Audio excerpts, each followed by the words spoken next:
All right. All right, it looks like we are live. So, thank you, Jeff Harmon, for being on Radiant Creators. I Yeah. heard you while Thanks for listening having me. to. Oh gosh, our pleasure.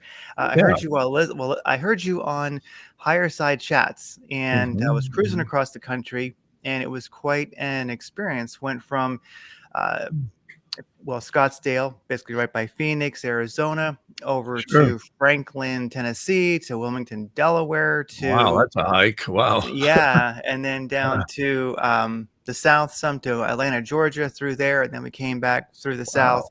and it Wow. was kind of a pilgrimage to do a bunch of things, and we kind of wanted to see what America looked like. Like it's been kind of 2 years since we've really traveled, and Sure. thought let's go see for ourselves what the vibe is like out there, and a lot of interesting and amazing little stories along the Mhm. way. But so listening Sure. to Higher Side Chats, we heard Jeff Harmon, and I'll do a Uh, quick intro here. Just people who know who we're talking about. Jeff Harmon. Jeff Harmon is a second generation, world renowned master astrologer and spiritual advisor with 47 years of experience. Jeff uses ancient techniques, including classical, Vedic, Naadi, Kabbalistic, and Astro-Location Astrology, combined with decades of Vedic Planetary Gem prescription experience to assist his clients. And also, it's worth noting Jeff owns Conjunction LLC, a motion picture company. He has a diverse career in the entertainment industry and a technical background in the areas of audio forensics, audio engineering, electric design consulting, and acoustical consulting. And it goes on and on. You have quite the resume there. And when I saw that, I thought I better use my good microphone for this. uh, so, that's okay.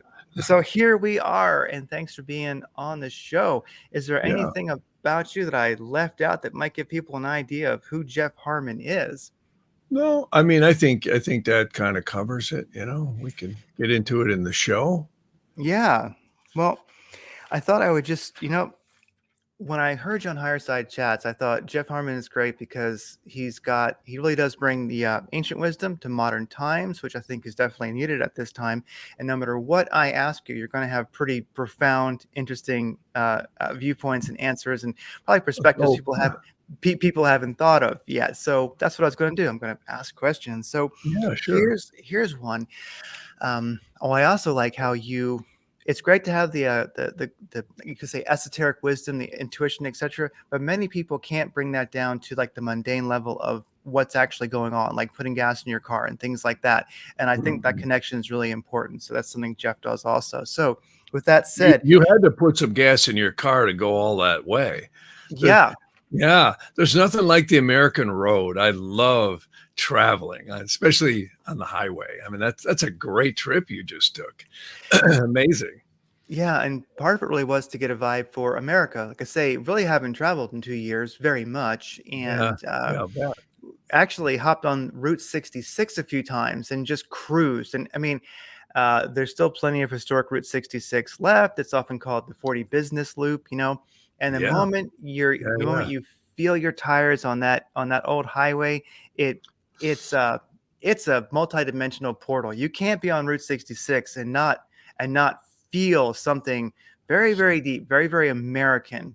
It's You really know, cool. Yeah, that actually ran from Chicago all the way out to the West Coast, and then they ended up continuing. It went to Los Angeles, and then it ended up to Santa Monica Pier. I actually took, of course, it wasn't fully, engaged. Not now the freeway is kind of parallel, but I actually took that in 1977. I bought a Honda Goldwing, and I ran all the way down through Missouri and across, Oklahoma and New Mexico and all that and Arizona. It was so fun, so amazing. There's nothing like the road.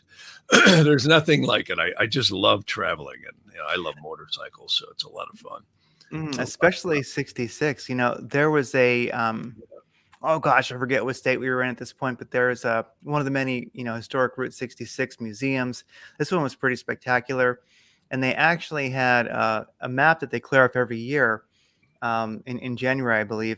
Makes sense. And they put pins where all the visitors are from. An extraordinary amount of people come from Europe to see Yeah, Route 66 and I'll actually bet. either Oh, bring their motorcycles or rent them when they get here or buy them. I uh-huh. couldn't tell you, but actually motorcycle parts of Route 66. And that's people from all over Europe. So it holds some magic that people It really do. does. Yeah, people Yeah. do a lot of trouble to get there to see it, you know? Yeah, that's really awesome. Yeah. Yeah, I really enjoyed it. I really did. My mother was actually going to school in Yavapai College in Prescott, Arizona. So I'd Yes. taken the trip out there and I really, really enjoyed it. It was so much fun. It's just great. I love it. Just blowing down the freeway. You know, there was in the 60s, I don't know if anybody remembers, but there was a little TV series called Then Came Bronson, and Michael Parks. That's really where he got his start. He had the classic opening line, which really fits America. He said. He pulls up to this guy at a stoplight on his Harley, right? And he's got his duffel bag on the back. And they said, you know, the guy looks at him. He says, "Where are you heading?" He says, "I don't know. Wherever I end up, I guess." And it was like the classic line, and that really hit a chord in America, and that's why it was such a big hit. The series only ran for like probably I think it was just a little bit over a season, but it just really enraptured America, and almost every motorcycle rider has been familiar with that show because it really captured the freedom that we're talking about on the road. I just wanted to bring that up. Sorry to digress and get into that, but it's cool because America is it's such a central thing right now because America is so on the chopping block right now. It's about to be transformed into something we may not want if we're not very careful. Oh, 100%. That's 100% accurate. And Yeah. so I would definitely mention to people, hey, if you're in America or if you're not, definitely it's the 66 parallels the 40 across the country pretty much. Right. And you can Right. you can jump back and forth. Oftentimes if you see a nice stretch of the 66 next to the 40, just find yourself an exit, or if you're daring and you have a 4-wheel drive vehicle, just cruise across the grass and hop on there Right. and drive it for a while. And I think you're going to find some magic there. So anybody, if you happen to live near the 40, you live near the 66, go drive a few miles. Heck, pull your bicycle out and ride a few miles, walk a few miles, Yeah, it's because awesome. it's a part of America, especially if you stop at the small towns that are actually now ghost towns or that have really been transformed. If you go, we have a lot of amazing pictures of old ghost towns along the way and such. And Yeah. go enjoy something, see it before it's gone. Hopefully it never will be, but it might remind you of what you're mentioning. America's changing. Well, that's the America Sure. that I like to remember and in my own mind live in, is that Route 66 America, Right. um, Right. so people get to know it. So with that topic mentioned, and a 77 Honda Goldwing is really cool. I'm glad you didn't use a Harley, and I'm glad you didn't have to stop every 3 miles Well, and I had fix it. Harleys too, but that one that was really cool. In 1977, that was the first, opposed water cool motor. I had a BMW too. I had a 900, which I really liked. Oh But yeah. the Goldwing was so cool because it was water cooled, and I remember jumping on the freeway. I would run like, 3, 4 o'clock in the morning sometime and just love it. Going through all these towns where everybody's sleeping and it's quiet. And there's nothing like the road. I love the road. I just love Yeah. it. I have an Indian now and I really enjoy it because it's just a road machine. It's meant for the road. Wow. What year is it? My Indian's a 217. Okay. It's 2017. Yeah, it's a really great bike. It's got a lot of power and it's got bags and a trunk and all that. It's a road bike. It's Yeah, and I beautiful. love it. Out here in California, you get literally 6 lanes of traffic every day. I'm Yeah. usually heading down the 405 and the 101, and I mean literally, it's 6 lanes of solid traffic, and sometimes they're Mhm. doing 10 miles an hour. And I very carefully lane split through it, but I love it. What I like about California is the canyons. There's so many classic, everybody thinks of Hollywood, but really when you get north of Los Angeles out in Malibu, or you get into Topanga Canyon Yes. and Stunt Road and all that, I love that. I mean, my son and we run the motorcycle canyons a lot of times out there. It's a lot of fun. It's an awful Yeah. lot of fun. I It's love gotta be riding up. I love riding up in the wine country too, like San Luis careful. Obispo, Paso Robles. I mean, the one up to get up there from. Oh yeah, so it's beautiful. So everybody go out I there and think see the the country. United States is unique in that way because it was always roads and trains that really define America. When you think back, the 1800s, it was always the roads and the trains that really made this place, these big wide open spaces. And I think it's always been a really enamoring thing for people to come from other countries to see that. And I run into it all the time. There's a place out here called the Snake. And it's called a Snake because it serpentines through the mountains. And it has a very famous place called the Rock Store. And the Rock Store literally has hundreds and hundreds of motorcycles at it on the weekends. And it's going to open up very soon. And I mean, I would see tons of people out. Schwarzenegger would go out there, Stallone, all kinds of Really? Oh, all the time, yeah. And Steve McQueen is actually the guy who might have really helped popularize that place back in the 60s because everybody would go out there and they would, have their barbecues and stop and, on the bikes, and then they'd whip through the canyons and come back and eat again. So, yeah, a lot of fun.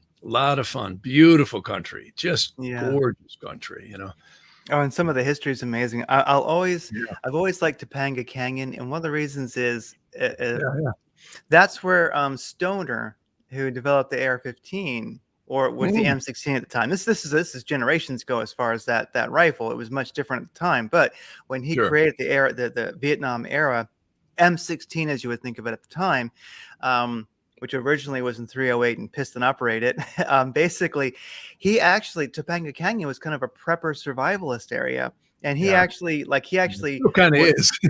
Yeah, it still kind of is. Yeah. And he actually he shot down the main road. He put up a target, and everybody just stay out of the way. I gotta do some. I gotta test some new modifications. And when I think about that today, it's just I love it.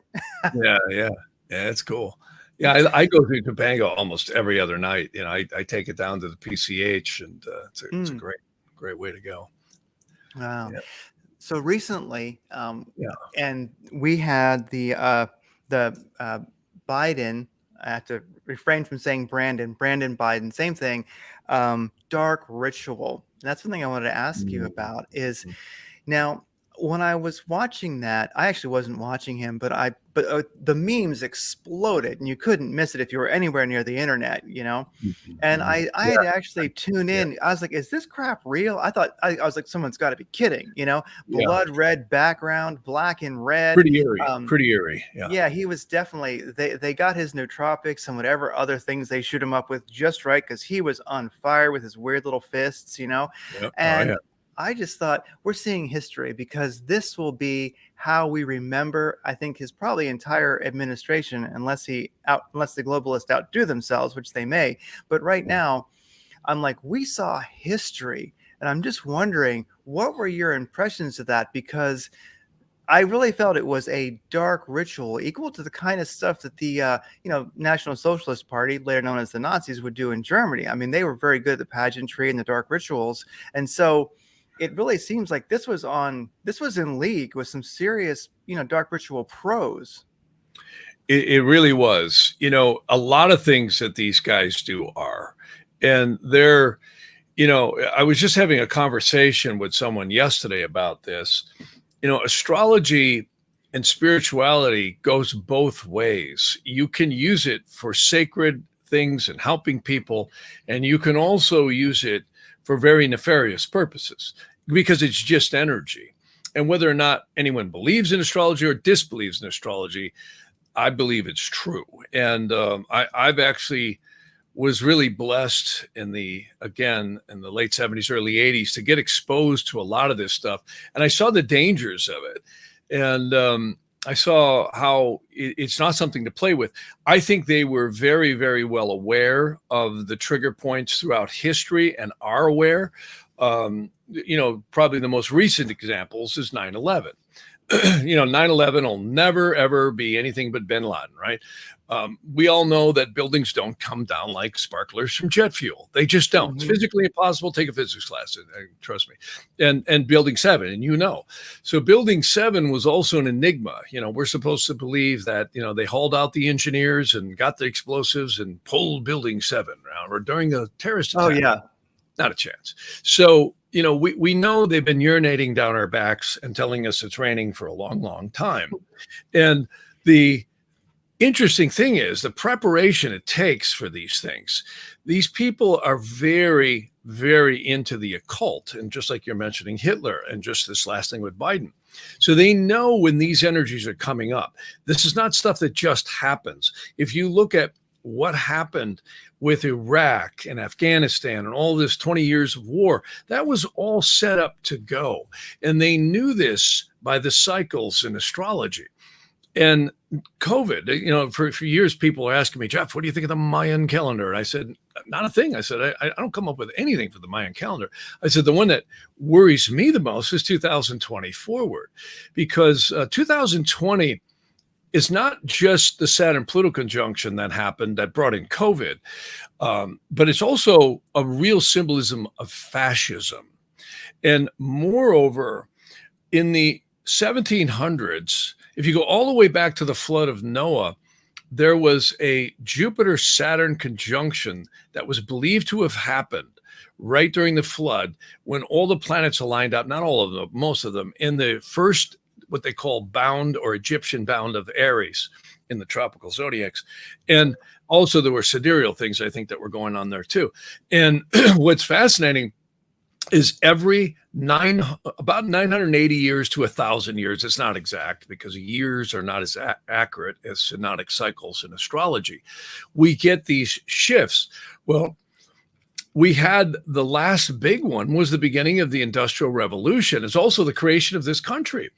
And we saw us go from horses and wagons to this incredible infrastructure in almost every facet of life, literally electricity and manufacturing and computers and just on and on and on and on. Well, the sub periods are about every 240 years. That also happened in 2000. In fact, the winter solstice, we had COVID come in right in January. You literally could have set your watch to when the media pulled the alarm bell in 2020 on the COVID. It was like clockwork. And then, of course, we saw sagebrush blowing in the streets, not just on Route 66. And it was really interesting because the whole planet was shut down. And this was a window for fascism. It's not just happening here. I mean, Europe, look what happened there recently. I mean, all over the globe, we're seeing them just wrench down in petrochemical. I call it petrochemical because I don't believe it's fossil fuels. Yes. I really believe that oil is not coming from dinosaur bones. There are many scientists who will tell you that these oil fields replenish themselves just short of 100 years or thereabouts. It's not exact, but it might be some type of a organic process, much like algae or something that's going on. So it's really mysterious, this whole issue of the petrochemical industry and why they're ratcheting that. They know if they shut that down, they're going to literally choke off the entire world. And this is an attempt to get global fascism and literally globalism in play. They want a new one world order. We've heard that echoed by many leaders throughout history. Look at George Bush Sr. He said he used those words several times. Many of them have. And Biden, when you look at what just happened and what's happened ever since he's been in office, and also how he got in office, it's quite interesting because it's not Biden. It's the owners at the top of the pyramid. And it doesn't take much of a jump to really realize that, George Carlin might have been absolutely right when he said that forget the politicians, you have owners. And the owners at the top of the pyramid, this small group has been running the financial systems here really heavily, arm-fisted or iron-fisted, for probably the last 100 years. Wilson let them in. And Thomas Jefferson said, if anyone ever gets the power to print our money, they're going to be more dangerous than any standing army. And boy, that's an understatement. And certainly is manifest in what's happening right now. You see the IRS, arming up and wrenching down. I know that a lot of people are complaining that they're getting heavily audited or starting to, and a lot of tax bills are coming through, which is fine. We're getting back online. Still the best place to live, pay your taxes, but it could really easily get into a very fascist state. I think one of the biggest deterrence for the globalists is a little document we've all heard of called the Constitution. They got to get rid of it. And, Thomas Jefferson again said, rightly, he said, not only if anyone gets the power to print our money, are they more dangerous than any standing army? He also said, literally, if we have barristers get into the White House, barristers at that time was called attorneys. And that's exactly what's happened. They've infiltrated everywhere. And you look at how they're short-circuiting the Constitution. It's scary stuff. The astrology shows this to the T. One of the things that I've been talking about is the United States is going through what is called a Pluto return. And people may or may not believe Pluto's a planet based on what they've been told by the astronomers, but my observation is absolutely manifest, or it really shows up. And one of the things that is so powerful right now is the United States is going through what we would call the tropical Pluto returns as we speak. But there's something known as the precession of the equinoxes. See, our solar system goes around the central sun. It's known as the precession. And some people place it somewhere around just less than 500 million miles an hour. It's quite fast. And even to the flat earthers, I say it's still a celestial model, right? So, we still know it exists. Go stand outside in the sun right now in this heat wave and you'll feel the sun's real. It's not a hologram. Anyways, the point is that in the sidereal systems, the United States actually is entering the full-on Pluto return in 2023 and 2024. So, and I find they both have impacts. I mean, look at the world right now and the United States right now. It's clearly under siege.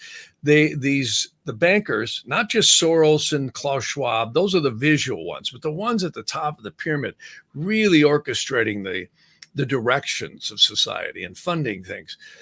They are literally spending untold amounts of money to place people in strategic positions who are very, very much in their agenda. I mean, what kind of sanity or insanity would you look at when you have people letting murderers and rapists on the streets? And, there's nothing wrong with reform and helping these people, but, helping them at the expense of killing innocent people and creating more crime. I talk to police officers all the time, and these are good guys, a lot of them, they really are. And they're saying, we catch them and they're back on the streets by 5 o'clock. Mm-hmm. I went into a friend of mine's business and I noticed the whole front end was smashed in. I said, what the hell happened? So some guy just ran a car into the front of it and grabbed a bunch of stuff and took off, backed the car out and took off. So, I mean, and he doesn't care if he gets caught. I mean, Gascon will just give him a smack on the hand. And you look at the same thing. They went to recall Newsom, also known as Gruesome, and Gascon. And what happened? Oh, they decided, well, guess what? We're not going to honor the 300,000 signatures. I mean, it's like, okay, so you can skew the votes any way you want, either in your favor or against your favor, however you want it. And, this has been the case for a long, long time. So this is a time where we're in a high-tech revolution where fascism is absolutely on the horizon. And it's showing in the astrology. The question is how does it end up? I have a chart that I've been looking at. It's in something called Naadi Astrology. It's quite old. It's from India, and I personally think it's one of the more ancient systems. And it may not even be from India. It's certainly very, very ancient. It's that whole Southeast Asian, particularly Sri Lanka and southern India. No one really knows, but it's exceedingly ancient. It may predate even some Sanskrit stuff from what we see. It all appears to be angelic. It really does. Wow. The Egyptians and the Vedantic stuff is profound. There's no way you could know this stuff unless there was angelic forces communicating this, or at least some very intelligent extraterrestrials. And it talks about the divinity of Earth.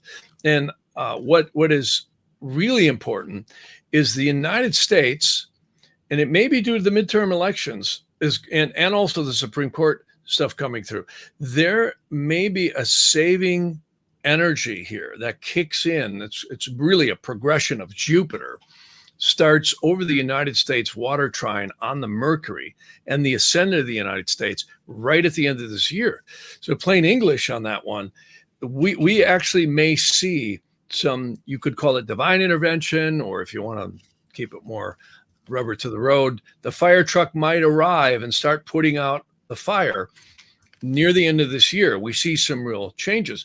I don't see Biden's administration going too much longer. I really see something catastrophic is about to happen to it. And I go by that, by the inauguration date. See, when Biden was inaugurated, he was inaugurated, him and Harris, very strange things. There's actually people who are in the military, and there's one gentleman, I forget his name, but he's been circling the internet, and he kind of mirrors what I was seeing.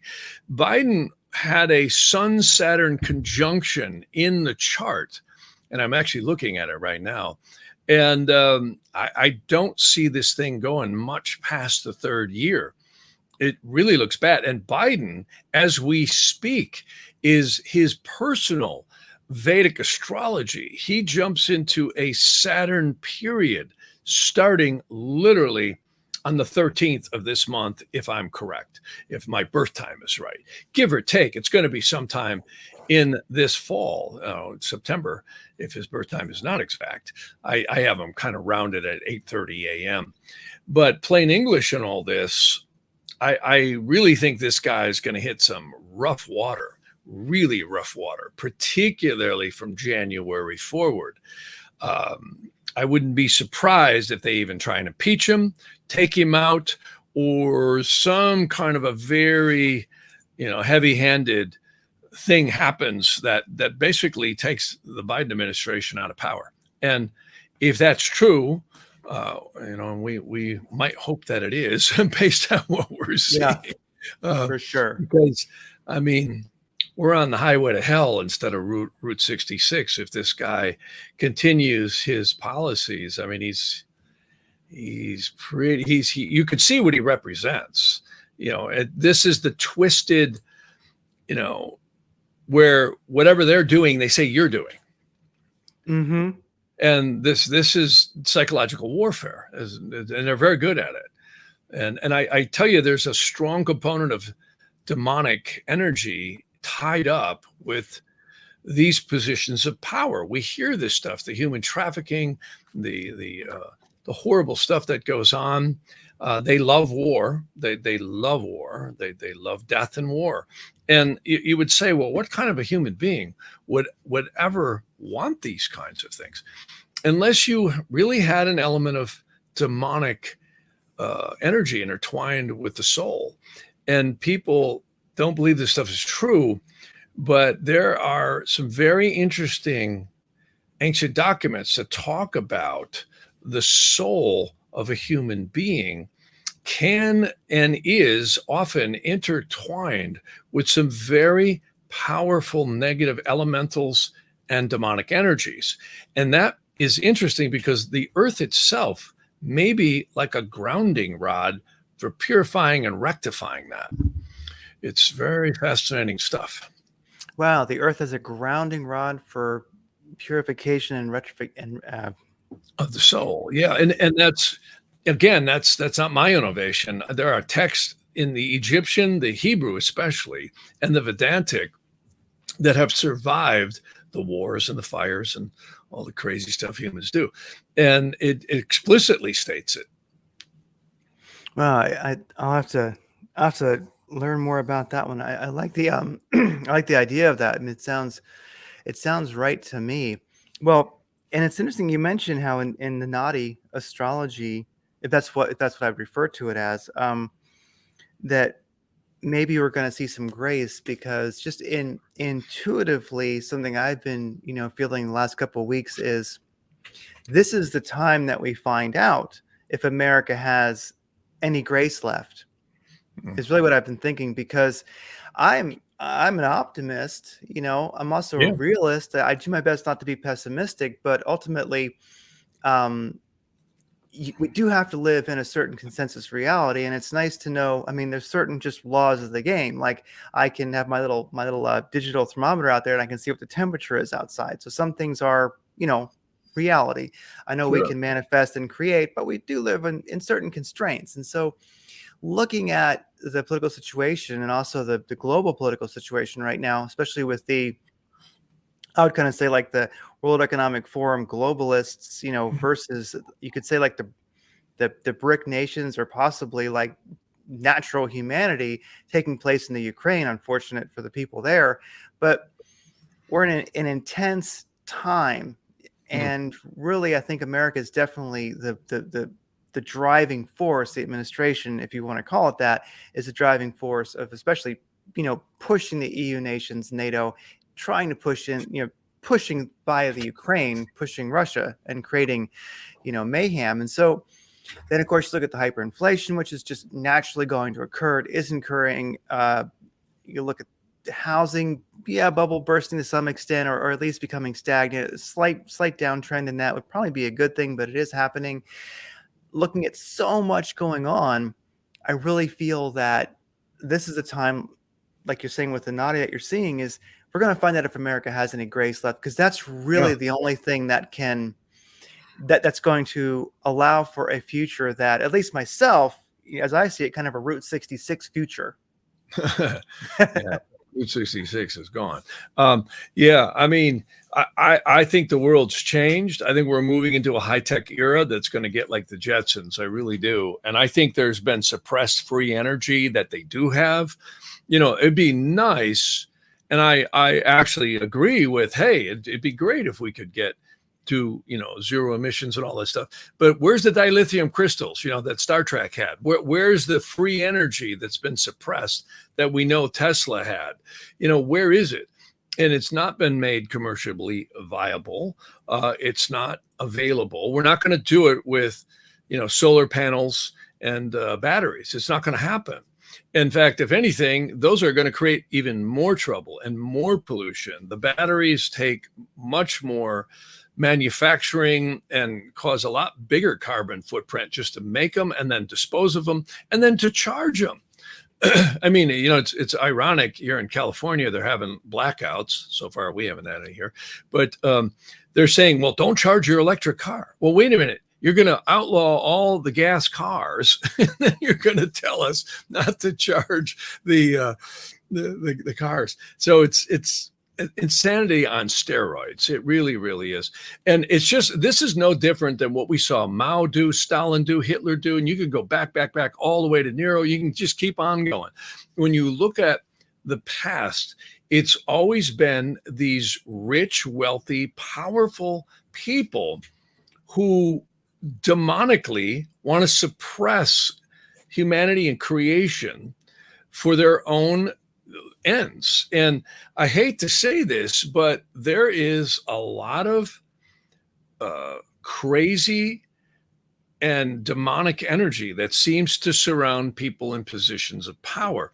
The old saying that money is the root of all evil, it may or may not be 100% true, but it certainly shines in a lot. When you look at money is the way they're going to control this place. If they go to digital currency, plus you look at the IRS, you look at finances. If you track somebody's finances, you can tell everything they do. You can tell the coffee they drink, the foods they eat, the places they go, what their buying trends are, everything. And never before have we been more fish in their barrel than now. When you look at the internet, see, in 2008, we had the banks crash. In 2009, that was another Saturn-Pluto aspect, which I saw coming. And that federalized all the financial systems. And this stuff ripples out from the United States globally. These same trends that seem to go on here, they implement in many other places. And just like 9/11, people think, oh, it was 9/11, the buildings came down. Okay, horrible. But what did it do? It ushered in the Patriot Act, allowed espionage by the government in any sector of human life. Everything like what we say right now, there's nobody blinking in a cubicle writing it all down. It's a computer programs that parse everything we say, everything we do. They don't care where you shop. They care what you think. They care what your agendas are, what you do. All that is appended in a very detailed database. And if they want to pull up a profile on Craig or Jeff, they just pull it up, or anybody else. They don't need someone in a cubicle. This is way past Enemy of the State. If anybody's ever seen that movie with Gene Hackman, Will Smith, excellent movie, where this was 25, 30 years ago, where the government was known to have been, literally categorizing everything anyone says. We're way past that one. I did some forensics work quite a bit, actually, in the 80s and the early 90s. And I saw the technology that was around then. They can take a laser and shine it on your window and hear everything you're saying in the house. Now they can just turn on your TVs. They're two-way cameras. You're watching your TV. They can watch you, and they can hear everything you say. And now all the South Pacific stuff that's been manufactured in China and Taiwan and everywhere else. I mean, you have no idea the technologies that's in there, especially the microprocessors that are available now. We're and everywhere you take one of these with you. If you got a phone, guess what? You are trackable. You are on the grid. They know everywhere you go, your habit patterns. They can listen, they can watch, they can do anything they want. And it sounds creepy, and I'm not trying to create, hysteria and phobia, but it's true. The modern world allows us literally to be tracked beyond our wildest dreams. This is a wet dream for the globalists. It really is, because you look at the biggest institutions in the world, they're banks, they're medical organizations, pharmaceuticals, and of course insurance companies. Why? The fear of dying, fear of this, fear of losing money, fear of health. So we're a fear-based race in a lot of ways, and that lends itself to this padded handcuff incarceration that technology is bringing to us. And AI, oh my God, AI is around the corner. It's not around the corner, it's here. Artificial intelligence is going to encroach upon our lives, robotics, etc. The military has stuff that would freak us out. They got stuff that's way beyond what anyone is aware of. And I mean, you see it in the drones and the unmanned crafts, but oh my God, they got stuff that I've heard that's pretty wild. I was just on the phone with a guy yesterday in special ops, and he can't say much, they're very careful. But I mean, you hear, and the stuff I do hear is like, wow, if you know about it, it's 15, 20 years old. And this whole thing that China is just going to come in and take us over. The only way that's going to happen is if Biden's handlers want that to happen. And they could do anything they want. And this where I love where divine intervention is, God is above all creation, and it really is. And there's another thing I've been hearing a lot about from military is the overwhelming UFO activity right now. Overwhelming. Yeah, and these are smart guys. I mean, these are people who are special ops trained, and Marines and SEALs. I mean, these are guys that really, they're sharp, and they got a lot of technology. And they're talking about, wow, the stuff that they're seeing, tracking, and interacting with. It's almost as though there's something protecting the Earth, because they, it's clearly. And it's always been that way, in my opinion. I really think that civilization is guided by forces far beyond what we're ever going to know. I personally think it's the upper angelic forces too, because this planet is a really divine place. It truly, truly is. And even though we're trying to, emulate creation with all the stuff we're building, if you really look at creation, it's superior in every way to anything we've ever created. You're not going to get a drone to land on a branch like a hummingbird. The dexterity of a fly has not been achieved by anything in the air. So I mean, when you look at creation and you can walk across the room and pick up a glass of water. Anyone can. Think about that. AI only can do that if it's programmed to do that. You see, so AI will do something to emulate, human behavior and creation, but it can't do it by free will. Free will is magical. And I think we live in fear so much that we lose our awareness of that. When we watch so much stuff that puts us in fear, it often keeps us in fear. And fear creates elementals around us. Our third eye chakra is constantly emitting elementals out. If you listen to the positive thinkers, they're all right. You do become what you think about. The problem is a lot of times it doesn't happen right away. We get frustrated and depressed, and the world can depress us. But it's often to our perception of reality that makes us be, in a state that it's not as positive as it could be. And I think when we look at creation and nature and beauty, it really focuses us so much more in a place of being and centered, which is really our true, I think, divine nature. This is a crazy planet. It really is. Yeah, it reminds me of there's a book by Manly P. Hall, it's a Secret Destiny of America. And he speaks, it's a couple of chapters in it, and each one he speaks of really divine intervention of one kind or the other, that from the very, very start of the country, from George Washington's vision, that we've kind of been guided along the way, according to Manly P. Hall in his book, that and so sorry about that. We're going to see if we still have that divinity, that grace, because that's where we do. I think we do. That's the crossroads, and if we do, then yeah, definitely. Biden only has 3 years to go if he's got that. If he's got that, I think he's going to really start running into trouble right about now. And this is what his chart says. I met Manly P. Hall. I knew him. Wow. He was a really cool guy. A very strange death he had, but Manly P. Hall started his real journey in I think it was 1916 or 1918 in downtown Los Angeles.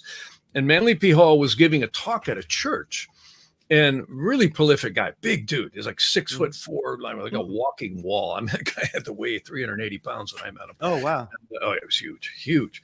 And anyways, he was giving a talk at a church, and there were some people from a secret society in there, several actually. Rosicrucians was one of them. And they really liked his demeanor and all that. And they came up to him afterwards and said, hey, we have all this knowledge that we'd like to publish.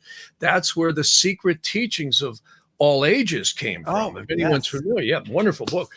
In fact, I went in there. That's how I met him. I went in there, and I didn't want to spend $200 at the time. And I there he was sitting at the desk. I said, are you Manly P? Yeah, I'm Manly. So he stands up, I shake his hand. And I said, I'm looking to buy your Secret Teachings of All Ages. I'm just wondering, do you have any used books or anything like that? So he takes me in the back room, and he says, you know how to bind books? I said, yeah, actually, I have book tape and everything. And he says, well, great. Here's one. I'll give it to you for $40. The cover was torn off. He hands it to me. It was the Jubilee. And we got talking. He was a great guy. Wow. And, what was really interesting is we got into talks about the Masons, and Manly P. Hall had this a study hall, which was really amazing. And he had really detailed stuff on the Egyptian heritage and the whole Scottish Rite and all the Masons and went all the way back. I did a lot of research there on that. And this is back in the 80s. And God, it had to be the early 80s. Anyways, a lot of people say the Masons are demonic now. Well, I don't know about that. I think that they are just really into the occult. And yes, you can get I personally think Rome has been infiltrated by demonics. Evidence is what's been going on here for a long time. You don't get popes sending brigades of Roman infantry to murder every man, woman, and child in the city of worms because they didn't believe Jesus was God, right? We see many good organizations that were created get infiltrated. It seems to be what's happening, just like the United States. I think the United States was founded on really good principles. Even Thomas Jefferson is now getting chastised for having slaves. And I think he was very against slaves, from what I can ascertain. I certainly never met him, but I know he had a relationship with had a child with one of the ladies and let her free, and really didn't like it. And people have to remember, a lot of cultures have had slaves throughout history. Look at Italy, look at, Spartacus. And of course, that's a fictional story, but it might be based on truth. So, nobody should be enslaved. And I think that's what was so magical about the Constitution, is that any person of any race, any creed, any gender, they shouldn't be enslaved. Freedom is a God-given right. And it's so true. And anyways, where I was going with all that is Manly P. Hall and the Masons. You cannot draft a document like the Constitution of the United States and tell me they're demonic. Yes. You're not going to hear that. Now I'm also would say it's entirely possible that the Masons do get infiltrated. What's interesting is Manly and I had a couple of conversations. I didn't know him that well, but and there was another gentleman there, I forget his name, but that was one organization I was pleased to have poked around in. I love to go poke around in all these different religions and societies and just see what they're about. And long story short, you see how occult this country is.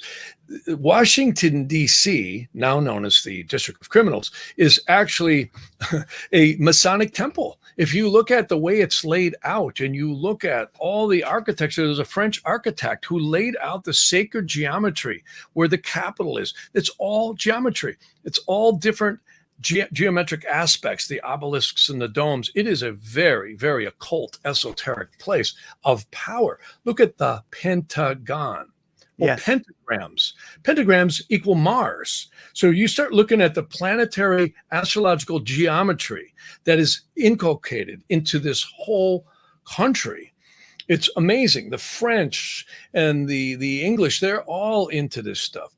All these leaders of power, they know. Benjamin Franklin himself said he wouldn't do anything without a good astrological time to do it.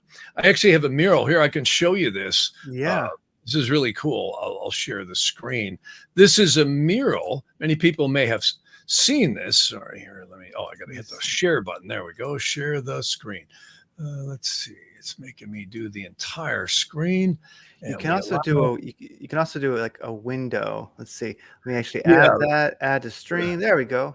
Yeah. Okay, good. So this is a mural of George Washington. You can actually see the Masonic apron here, where they were laying the cornerstone of the United States Capitol in Washington, D.C. And they did it at a good astrological time. See his Masonic apron there? So Yes. there's a lot of mysteries to Masons. And, this is another reason the Hebrews, the Jews, if you will, really went underground, because they were so persecuted by general secular society for having all this occult knowledge. And I have to tell you, some of the best stuff I've seen in terms of knowledge of the soul, knowledge of the destiny and the origins of the soul, has been clearly in the Egyptian, Chaldean, and Vedantic literatures. It's most intact, probably one of the most conclusive texts that I've seen. Is a text called the Share Gilgum. You can see it here on the screen. Shar means gate, and Hagilgum means cycling of the souls. This text is actually fairly recent. It's from, I think, back around the 14th century. It was written by a man named Rabbi Luria. And of course, he was a protege of a blind man called the Ari. And of course, a lot of people call him Ari Zel. You can see I'm putting my cursor underneath his name. A lot of mysteries. He could see into the soul. Well, this text is really quite interesting. It says we all come from a bay of souls, you could say, at the top of the pyramid just beneath God. And we fragmented. See, when people look at time, everybody says, oh, it's a day a week and all that. Well, the rotation of the earth on its axis, and for the flat earthers, the cycle of the sun, is really a day, right? So if we look at our perception of reality, It's based on the celestial mechanics of the sun and the moon and the earth. It's that simple. Years of time around the sun, right? And of course, we see the sun go south in the winter, gets real cold, gets really hot in the summer, right? So as it goes above and below the equator in reverse or down under. So, and of course, the month is a lunation. So this whole perception of reality is really based on celestial mechanics.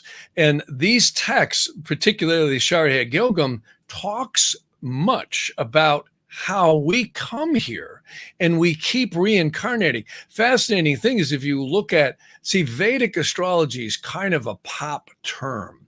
And that, in fact, a friend of mine might be the guy who coined that. His name was Chakrapani. And Chakrapani, many people may have heard of him. He was an older gentleman from India, very nice guy. And he just passed away. I think he was in his mid 80s. And I loved him. We used to go out to dinner in Santa Monica and sit and talk about all kinds of stuff. And very nice man. But he's the one who might have coined the phrase Vedic astrology, because he said Americans are never going to figure out what Jyotisha means. So we'll call it Vedic astrology, named after the texts referred to as the Vedas. Vedas, yeah. Vedas, right. And the Vedas is a collection of texts that include the Samhitas, the Yajur, the Rig, Veda. Many people have heard of the Arthas. There's the white and the black, all that. So these are very much like our Western Bible, where they're kind of allegorical. They say a lot. And here's the interesting thing about that. Just like Aramaic, Hebrew, Coptic, and Greek, and also Sanskrit and Tamil, these languages are cryptographic. They literally contain ciphers within them. Ciphers are literally codes that the letters drop through. These are the Hebrew 22 Zeruf ciphers. There's Zeruf, there's Gematria, there's Tamira, there's all kinds of Notricon is another one, Akbeker. These are all things people may or may not have heard of, but they're codes. And our fine friends in Rome, the bearded men who were murdering each other for the first few hundred years of Christianity to decide what we would get to believe and not believe, basically obscured a lot of the true original truths in Christianity. And one of the things you can't do, it's just like, you can make a bolt that's, 13 millimeters, but you can't make it exactly the same. You can get it close in the SAE system. So it's kind of an analogy like that. When you take all these codes out of the Aramaic and Hebrew and you stuff them into a 26-letter alphabet called the English language, you lose the codes. And there's secrets in the Psalms and in the Old Testament, and I believe there's some in the New too. I haven't seen the ciphers on that, but they're amazing. They're breathtaking. Many people who have grown up in Judaism know about, they call it the Torah. We call it the Old Testament or the Torah, whichever one you want. So the point is, there are secrets upon secrets upon secrets in that on what life on earth is about. A lot of people don't know this. The Psalms, some of the Psalms are nearly 4,000 years old. Now that's old. Oh, yeah. Psalm 91, which is probably one of my favorite Psalms, is just short of 4,000 years old. And that's best guess. I don't know. But many scholars say it's got to be this old, because of manuscripts and other things that were referenced, the dialect of the Hebrew of the original. And what a lot of people don't know, it's in their English King James versions of the Bible. It's wonderful. There's nothing wrong with reading them. But if you could get a text called the Shemush Tehillim, that means method of the Psalms. Fascinating stuff, because there's codes in there that literally speak to the angel that is referred to in that verse of that attribute. And now back to the Masons and Manly P. Hall and all this. When you go back into the ancient times, it was well known, and Rome did a really good job of stomping this out, that the celestial influences of astrology isn't just a bunch of planets floating around up there. They are angels, they're spirits, they're archangels, then spirits, then intelligences. There's literally hierarchies in there. I have some really old texts that are stunning about how there would literally be Masonic rituals to get into the communication with these angels. Personally, I think it's very dangerous stuff. That's my opinion. But I don't play with that stuff because I know it's real, and it's very real. The problem is when you dial their address, they get your soul's number, and you can get into some very dicey spiritual possession stuff. Now we start seeing why there's all this human trafficking with these powerful people. Epstein's is the beginning of the rabbit hole. That rabbit hole goes really deep. And there was just a thing out on Armie Hammer, and a little secrets leaked out about how his lineage back, interesting, in the whole Ukraine and Galatia area, where a lot of powerful people have come out of, has some very interesting lineage to some very demonic stuff. And we hear this in all walks of life. It isn't just one culture. This can happen. And when I was doing forensics work, I would have federal agents and sheriffs tell me, hey, we know that there's some really demonic stuff going on in this religious organization or that one. Not anyone germane, to a religion, but interesting stuff. And people question this stuff, but look at the world and look at the agendas that are going on. The smartest thing the spirits ever did was convince us they didn't exist. And what's happened, see this stuff right here. In fact, this, believe it or not, is a plate out of Manly P. Hall's book. He was bequeathed this by those secret societies. You can see over here, this is a circle that the what so-called practitioner stands in, and he's reading grimoires, which are exceedingly dangerous stuff, and summoning spirits in these Saturn triangles. See, Saturn numerologically equals 3. So these occultists are very familiar with this stuff. This is dangerous stuff. I would say, like everybody else, don't try this at home. But in all seriousness, don't try this, period. Because this is the highway to hell, in my opinion. And the reason that it is I have a lot of interesting texts that said you will get results by coercing the supernal spirits, is exactly what it says. Mm-hmm. However, if anyone makes the slightest mistake, they will possess you. This is not something to play with at all. Stay away. And this is interesting stuff because in my research of the Masons, they were very, very well aware of this stuff. They were also aware, and let me take you out of the sewer here and show you one of my favorite diagrams. See, this is a kind of a simplistic overview of creation, maybe. Whatever your concept of God is above creation. And it truly is. God, we don't know what God is. We don't know if it's the man in the beard, the sky, or all androgynous light. But unless you're an atheist, we all believe that there's something very sacred going on here. Call it God, right? And that's who I believe it is. So our souls are believed to be created here. And this is an Aramaic Hebrew word called absolute, which means where the divine emanation of souls are created. There ain't no astrology up here. And the seraphims and the cherubims and the thrones are believed to rule this. They claim there could be 49 dimensions and 49 subdimensions. This is the reference to your father has many mansions, right? We've heard these kind of expressions in various religious things, particularly Sermon on the Mount. Well, that's true. And there's no astrology up here. The next worlds down, Braya, is where the waters of creation and many worlds exist that are not like this down here. They're quite mysterious. And these are the dominance, virtues, and powers. And again, 49 dimensions, 49 subdimensions. It's way down here in what they call the Yetziratic world. Yetzirah, many people may have heard of this. In fact, the Masons are very familiar. It's a text in Hebrew called the Sefer Yetzirah. Sefer means book, Yetzirah means creation. And another word for Yetzirah is formation. This is where the molecular worlds come together. Now, we have amino acids and all these building blocks of the physical worlds, hence formation. And it's very deep, deep stuff. The Sefer Yetzirah is enough to bend your mind around.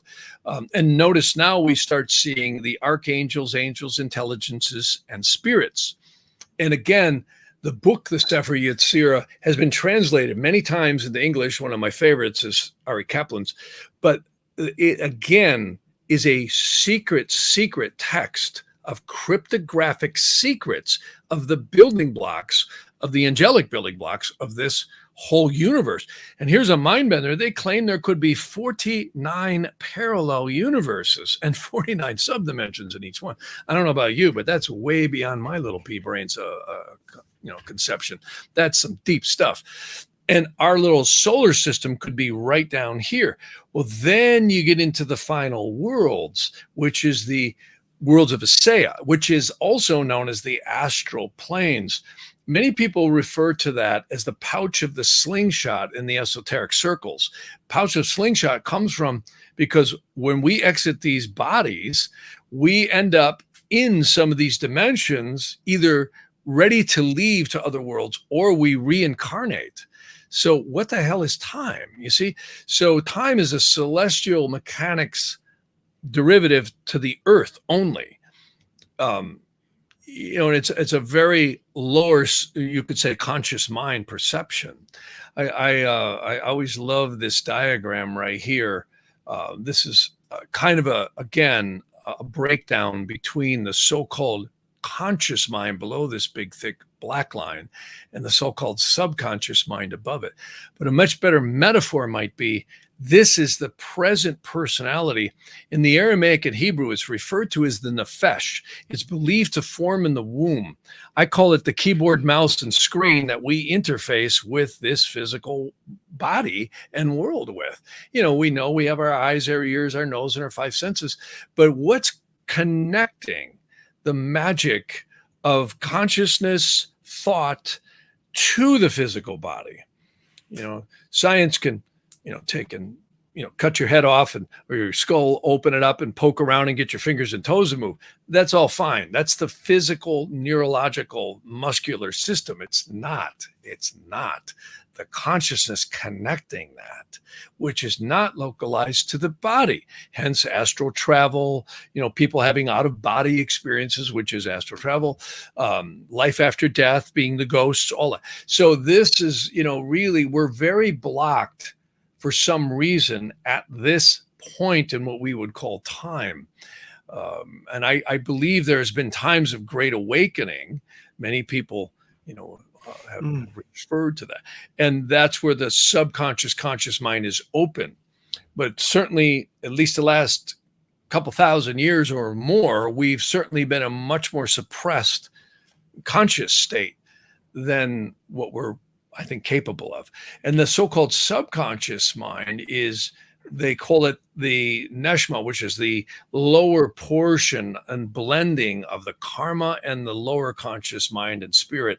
Then you've got the upper consciousness, or you could say part of the soul, and then the very divine part of the soul, the very highest one. So these all have very specific names. It's interesting because this stuff also shows up in other cultures. Not quite as organized as this, but very interesting stuff. And it shows we truly are spiritual beings having a physical experience. Yeah, I like how you mentioned there's that one biblical line I've always liked. Many mansions, I'll prepare a room for you. If it was not so, I would have told you. Also, thought that was a very profound line. Yeah. With a deep meaning. I think it sounds simple, but when you meditate on that, there's a lot there. It's saying quite a lot. Something deep. Yeah, well, there's forces here on this planet. And it's very interesting because if you go into the Vedantic literature, the Vedas, and you go into the Egyptian, especially the Chaldean, there is some deep, deep, deep magic. And I always like to cite C.S. Lewis. And of course, Tolkien right now, Lord of the Rings is back out, right? Everybody likes Lord of the Rings, right? And there's always this good and evil.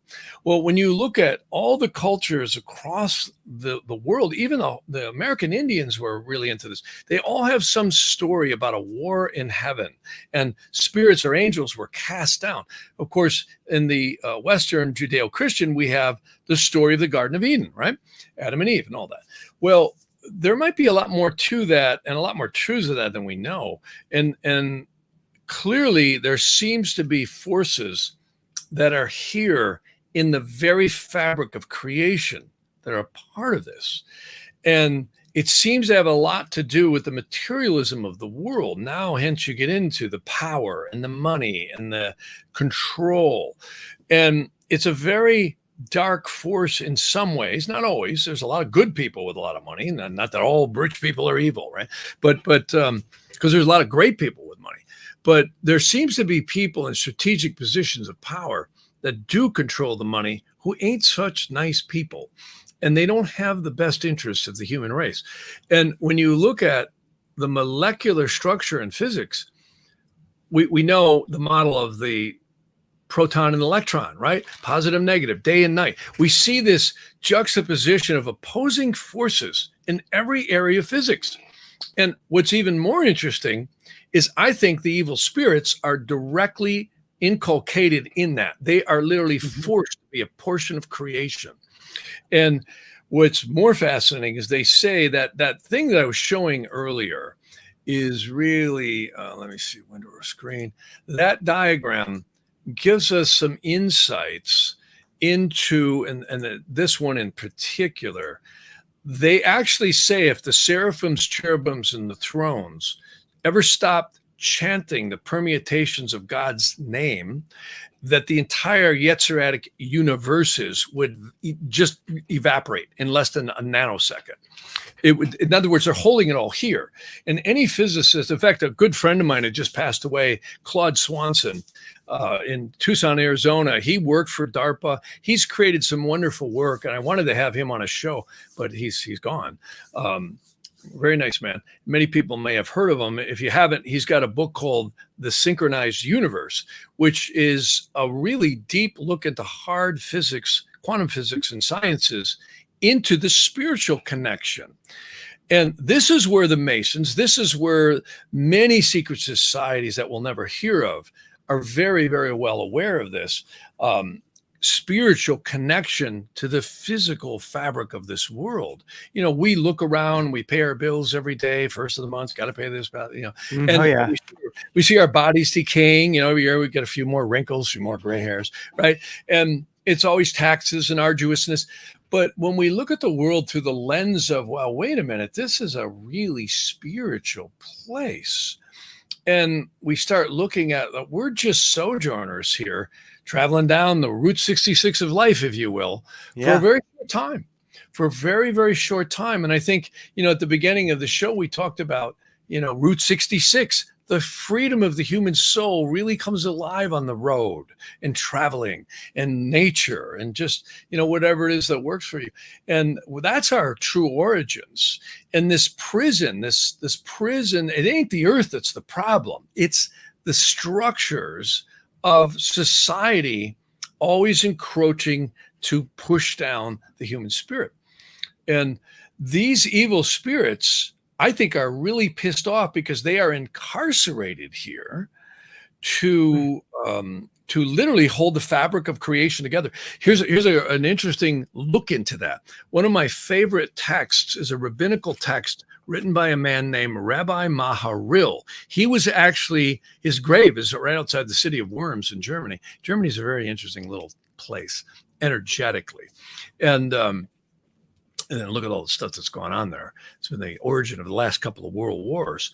So anyways, long story short, he mentions in a sacred ancient Chaldean text, some people may have heard of it. And anybody who doesn't think there isn't a little going on, Jimmy Page, not that he's a devil worshiper or anything, he's created some great music, but he used to have a goetic spirit sigil on his amplifier when they toured.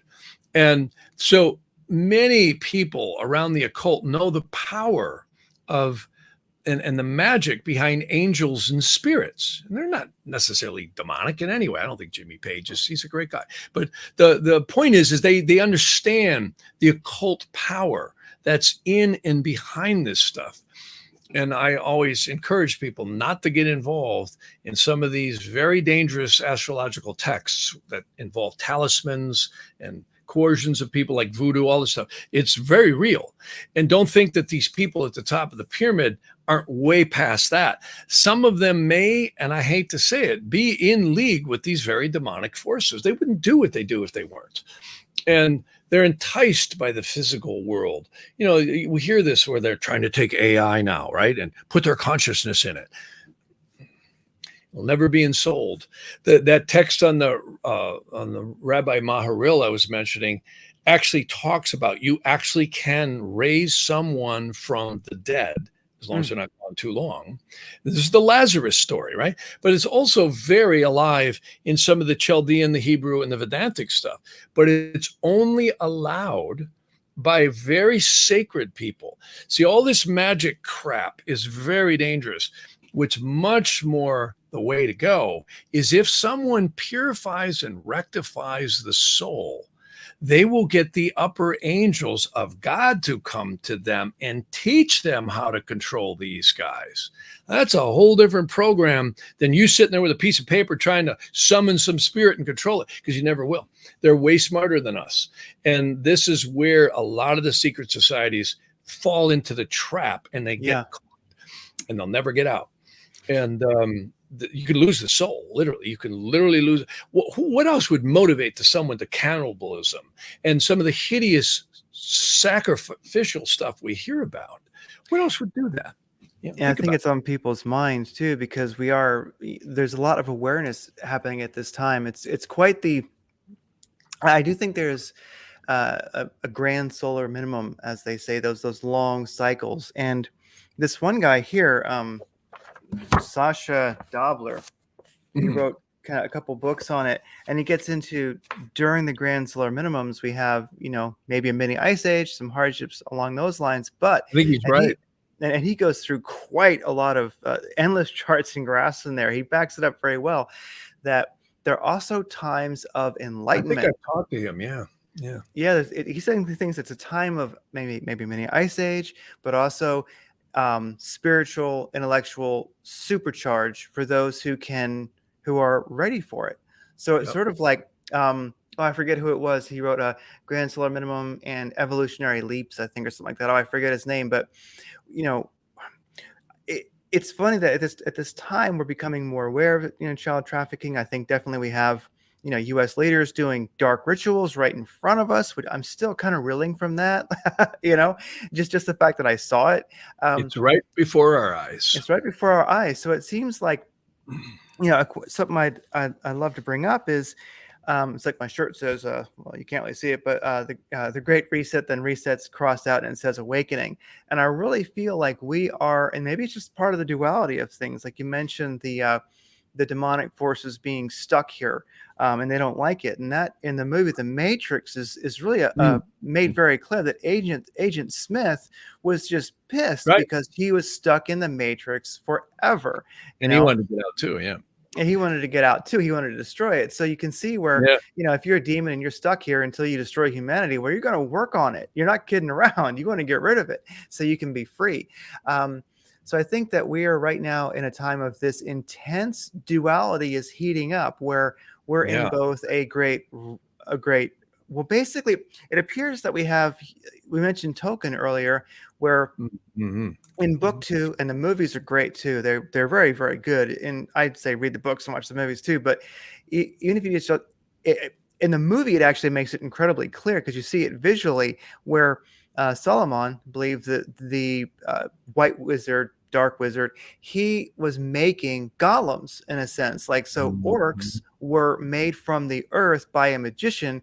And I think Token was looking back at Jewish folklore, and he was thinking about golems. And I'm really wondering, people, 10% of the population is acting as if they don't have a soul, as if they are a golem with a mission to destroy. And there's that biblical line, those that did not know me or their own soul harm themselves and worship death. And so it seems like you have an aspect of our population who are worshiping death full on. Look at the politicians that they kind of worship in a way, part of the hierarchy.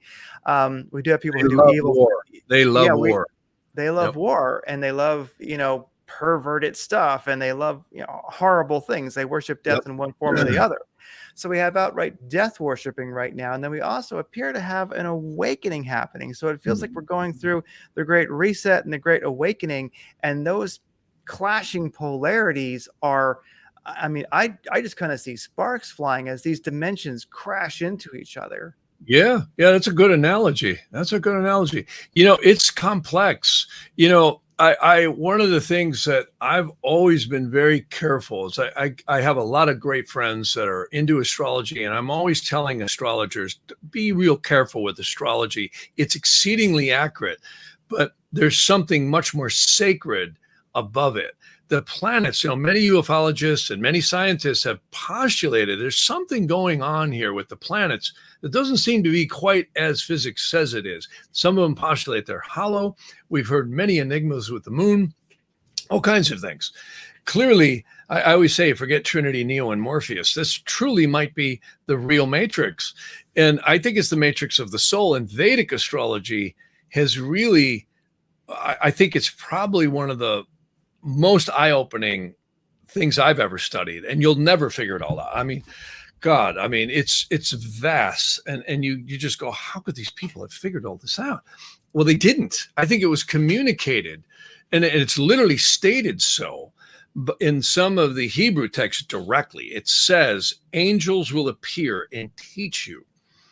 And, again, a lot of people refer to this in different ways, but there is no way somebody sat on mountaintops and camels and figured out, especially with daylight half the day, where all this stuff was and how it worked. I mean, they actually have 250 million year galactic cycles in the Vedas.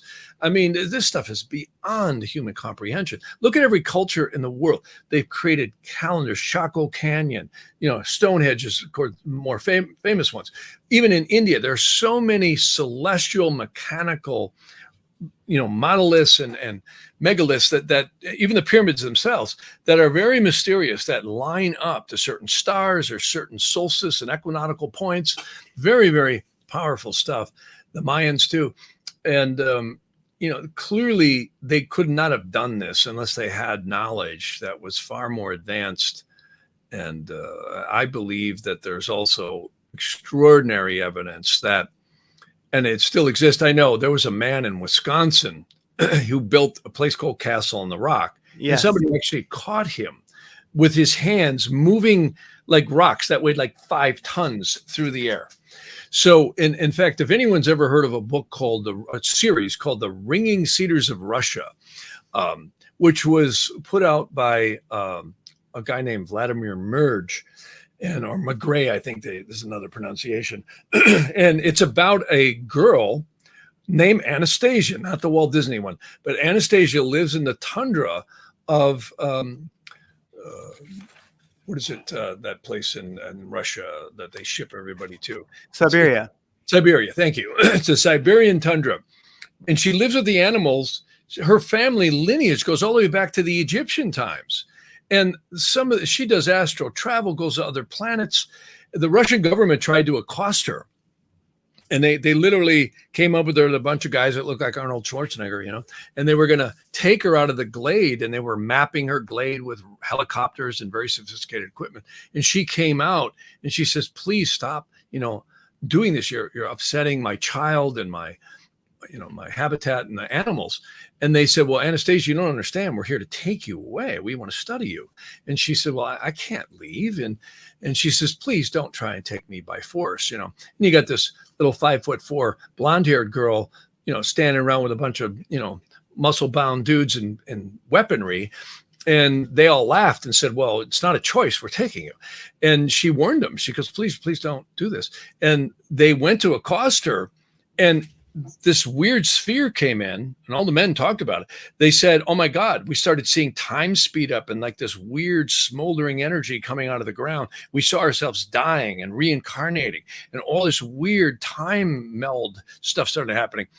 By the time this thing released them, these men dropped the weapons and they walked up to her and said, we are so sorry. We will never, ever, ever bother you again. We're going to go back to the government and tell them, put us wherever you want. We're not going to hurt Anastasia ever again. They walked away. They literally left all the weaponry and stuff there. They flew back, and I don't know whatever happened to them. I never heard the story about the government side, but that's an interesting story.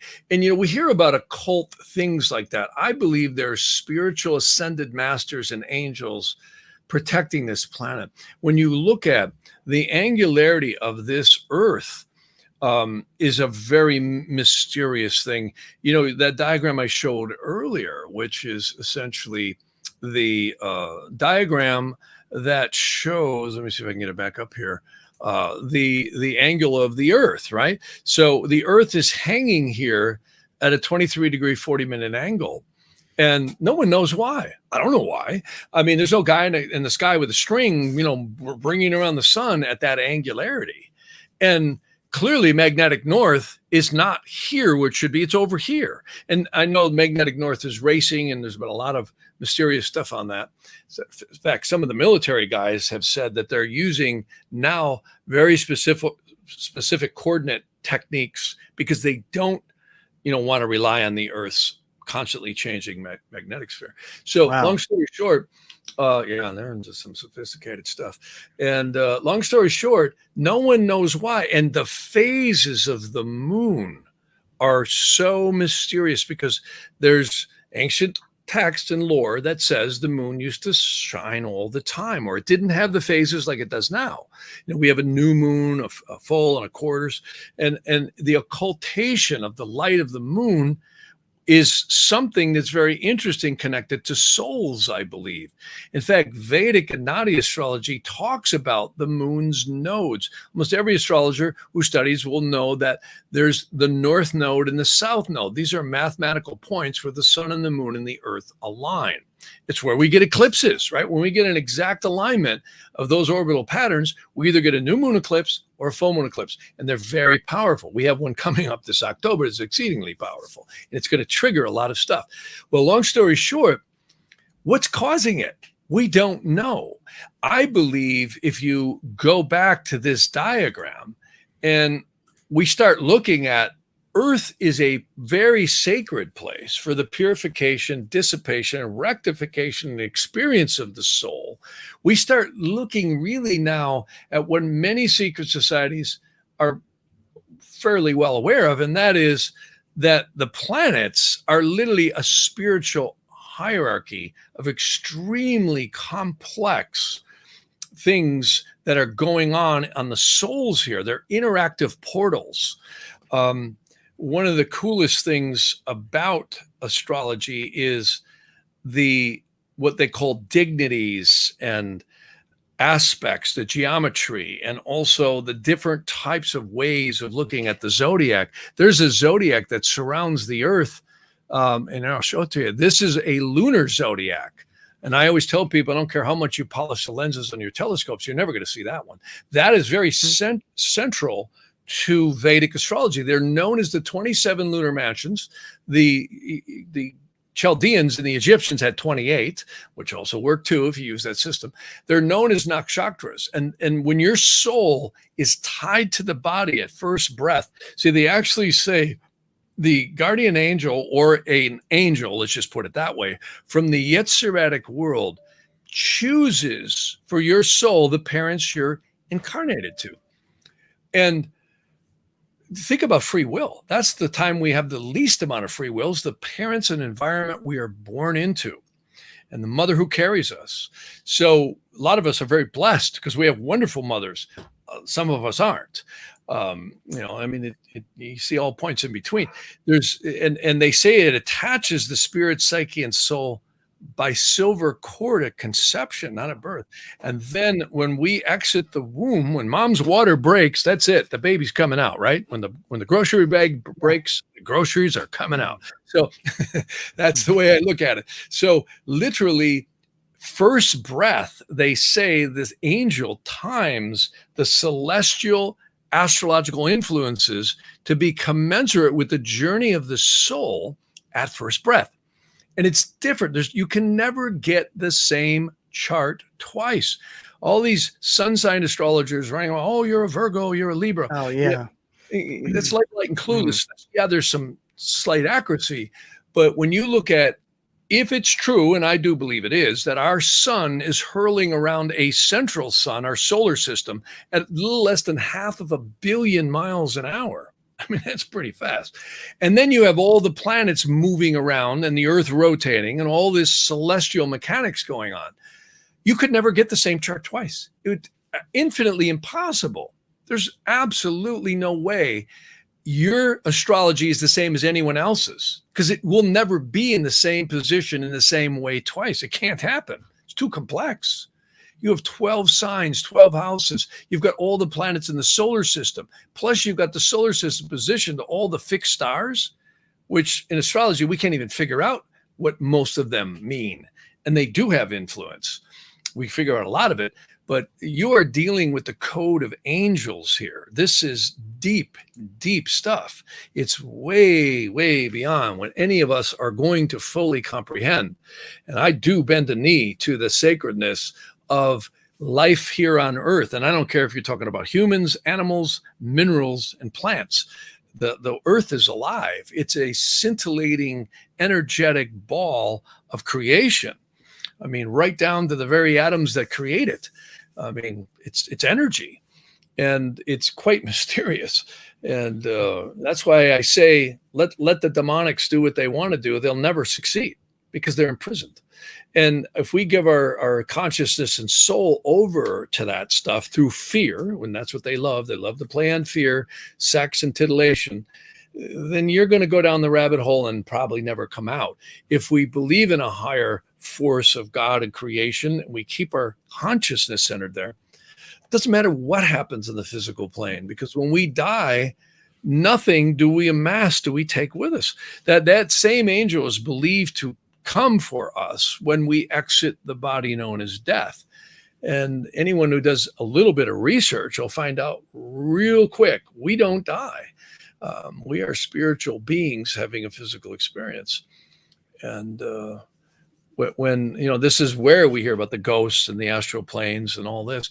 And it's overwhelmingly complex. But on the other hand, we don't take anything with us. We see that. Look at the attorneys fighting over everything when everybody dies. Who gets the money, right? Yeah. Yeah. Well, what you mentioned is, I like that. It's very powerful. The demonics are imprisoned, and that's To be that way. It's actually a comforting thought. You think, yes, they, in a way, the demonics are imprisoned here, but you're not necessarily, not in the same way that they are, or at least your purpose is much different. Your experience is much different. And here's a question, just out of the blue, because I think it's a fun one to ask you, is the Georgia Guidestones. Now many people wonder, hey, what were they? And that can there's been some pretty good documentaries I've seen about it. I'm not totally sure who put them there. I'm not sure if the land they were on was owned by the state or this or that, but they existed. And they said what they said, which in general to me is all kind of transhumanist, creepy stuff. But recently they got airport, recently they got knocked down, of course. And I guess my question is, what in general do you think they were? But also, do you think their destruction, was that actually an act of divine will, or was that basically a human individuals knocked them down to kind of tell the NWO, like, hey, we don't like you? Or maybe the globalists knocked them down themselves to signify it's go time. All of that could be true. I mean, I don't have the answer to any of that. I'm certainly familiar with it. The only way I could help you is if you wanted, I could use something in astrology known as interrogation astrology, where you literally cast a chart and ask a question about anything. I mean, I could do that if you wanted, but I personally don't have any really, I don't have enough knowledge about its origin and what happened. I heard about it all. And it sounds like it's pretty questionable, but we see this again, rearing its head in many areas of the world, like Bohemian Grove, and we see very strange things that are very questionable to the betterment of humanity. And I just feel that this kind of energy has been here forever. It's nothing new. Some of the Chaldean stuff is literally creepy. When you get into what they knew about the spirits, and it's very interesting about the Middle East too, because that culture has had a lot of infighting for thousands of years. And there's one text that I love about a rabbi who lived in Baghdad in the 1800s, and he warned these people. So you've got to remember, prior to World War World War I, it was pretty much Palestine, the Holy Land, which of course we now know is the state of Israel, and then Egypt. And it wasn't divided up on all these little countries like they are now. And I think there were some. I don't know the exact history because I'm not a historian on that, but to my understanding, it wasn't like it was after World War I. They divided it all up again. The European bankers coming in and creating a war, and then creating a system that they could control. And clearly, we've seen a lot of trouble. Well, I mean, look at Iraq. It's just been hell there. Saddam Hussein wasn't a nice guy either. And then you look at what happened with 9/11 and how that was all, I mean, there's enough oil sitting in Iraq. Saudi Arabia is almost dry, and yet we never hear a word. Why isn't Biden heading over to Iraq? I mean, he ought to be staying here. We got more oil than Iraq does. And this is clear. You see the manipulation and the trickery that's going on. It's really eerie. It's a high time. It's a high time of that. It is. I would say the forces of light and darkness are really clashing, I believe, and because, like you mentioned, Iraq, and the thing with that is just last week, I do believe the green zone, and for those not really familiar, the green zone is in Iraq where it's basically safe and we still have troops there, and that's where people fly in and out internationally to do business, etc. It's supposed to be a secure area where all is good. Well, it was compromised. So in a sense, I don't remember the names, etc., of the individuals, but basically it appears that we're beginning to see an organized resistance to push the U.S. out. And so it's things like that where you can see these extraordinary events like the Georgia Guidestones falling over. They were symbolic, and then falling over was somehow symbolic. It's all kind of conjecture, Sure.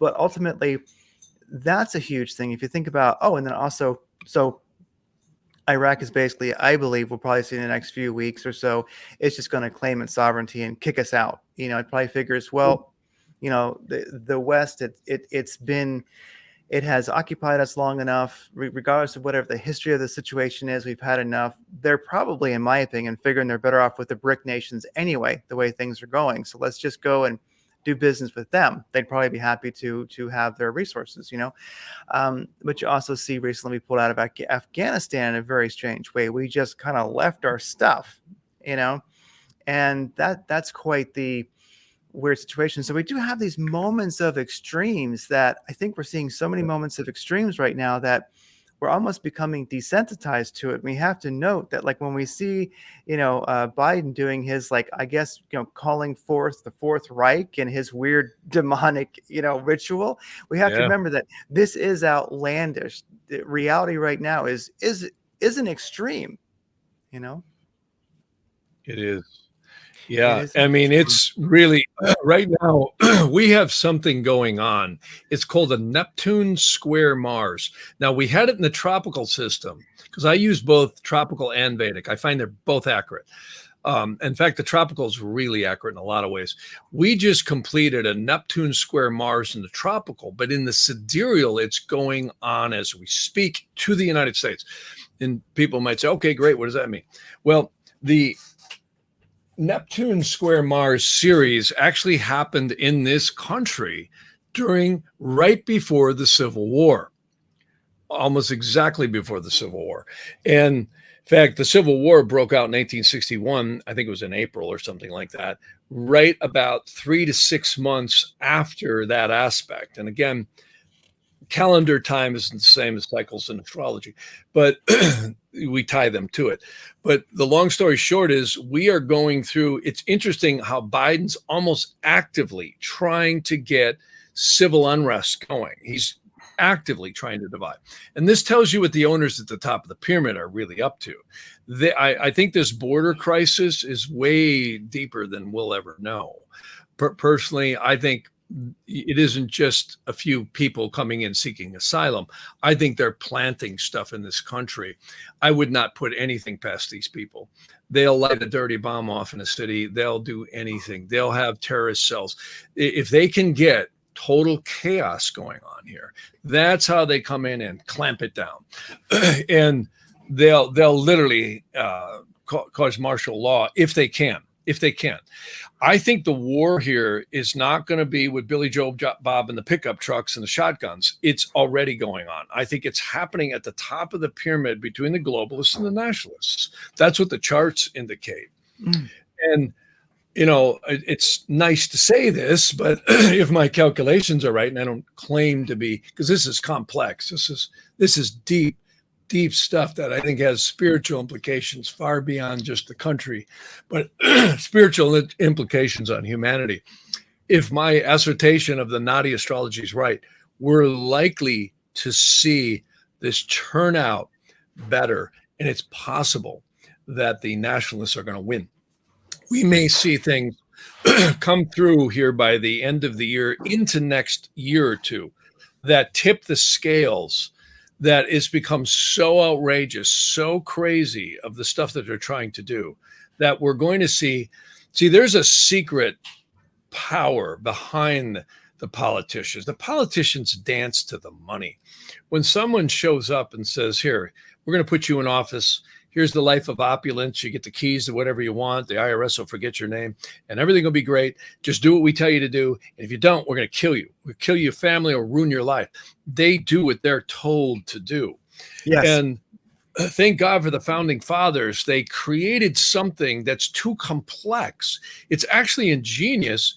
Not to say it couldn't have been done better or worse or whatever, but it's really ingenious when you look at the branches of this government, the checks and balance points between different branches of government.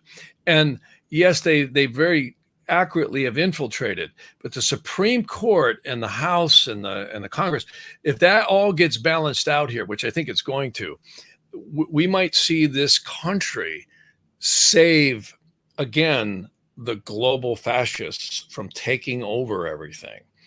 And you know, there's weaponry in this country that the owners have put in place that are far beyond conventional stuff and nuclear things. I've just heard that their stuff, we don't even know what it's called, is very eerie. And this is why I think we're seeing so much extraterrestrial activity from what I've heard. And my opinion is they know that this stuff is there and they thwart it.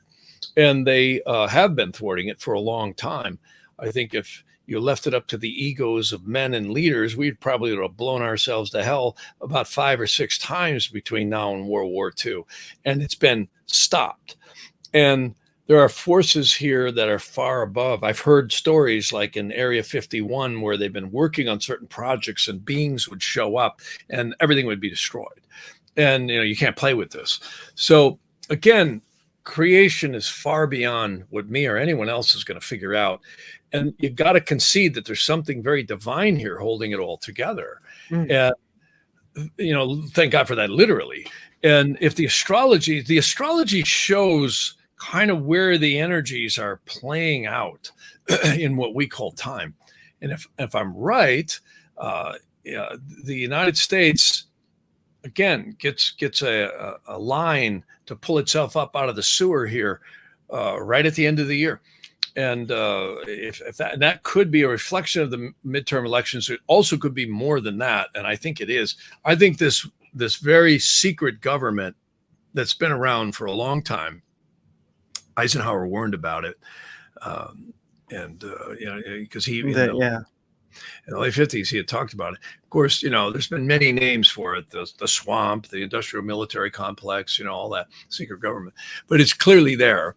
And they run this place, and it's very organized. It's very connected with the media, social media, and all that.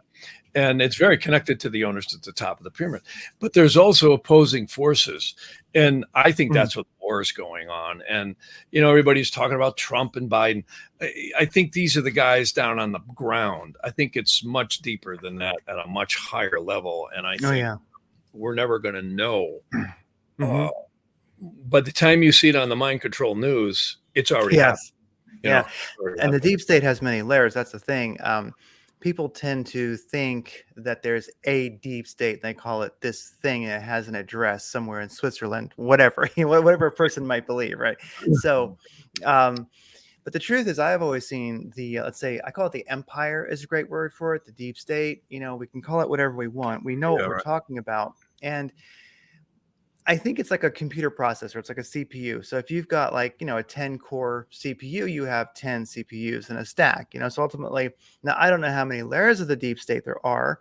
Let's say hundreds possibly, or maybe it's dozens. But ultimately, some are consonant with one another and then some are at odds. And I think that, like right now, I think we might be seeing a deep state battle in a way, because even, globalists versus nationalists, well, where do these many layers of the deep state, Mhm. where do they sit on these things? And one of the things that I see It's happening complex. is look at like Germany right now. Interesting country, definitely have the interesting history. I do think many people think the best steel comes from Germany because of the influence of Mars there on the land. And I Mm. kind of think it does. Look at a World War II Nazi dagger. That thing radiates a wild power. So Yeah, yeah. it A does. lot of occult stuff going on here. A lot of occult stuff, and they knew it and they were using it. And the thing is, now we're asking. And so at the end of World War II, Joseph Farrell, great writer, great author, Mm. he wrote about like the Nazi International and a lot of stuff like that, where basically, the at the end of the war, to around 43, they knew that they were done, and so that basically the Nazis, as we label them today, just went underground. They became a layer of the deep state. Came here too. They came here. They definitely came Well, the here. But Manhattan Project started. That's how yeah, the rocketry program started. yeah, and so they just rolled over here. So really, there nothing really changed for them. Some just came here and continued with the space program. Some went underground, but they're still here. They're still there, and they're in Argentina, all over the world. It's a Yep. deep state layer. Well, the thing is, now with this current, I would say, proxy war, kind of like Civil War II, basically, but now it's global nationalists versus globalists. I've always kind of thought that Lincoln was the first globalist president. Think about Lincoln and Obama. I swear Obama's a reincarnation of Lincoln. And the thing is that you've got this situation where now you're asking that country, its leaders, even if they're totally sellout, but still there's powers that be, and maybe you might even say like also divine forces too. Like we're asking Germany to become a Stone Age shithole Hmm. as part of this. And so what happens when the deep state is at war with itself? I don't think that I should say I believe there's layers of the deep state that don't want to see BMW stop being made and Audi stop being made, and basically this great country with much history, both divine and terrible, be deleted, for the current World Economic Forum globalist agenda. Yeah, yeah. Yeah, so I think we're really in a unique spot. Well, you mentioned the current astrology of the moment, and the Civil War in 1861, and it's funny that the same astrology is happening right now because Well, it's not the I'm same, but there's energy similar to it. energy Similar. similar. Yeah, because Very similar. very similar, because I'm starting to see the Civil War and its reasons and its meanings and a lot of the history Where you're going, yeah. come to light. Like I'm starting to see like people are like I'm learning things that I never knew that I'm hearing about. Like living here in Arizona, I didn't know that the Civil War, there was skirmishes that happened all the way out here.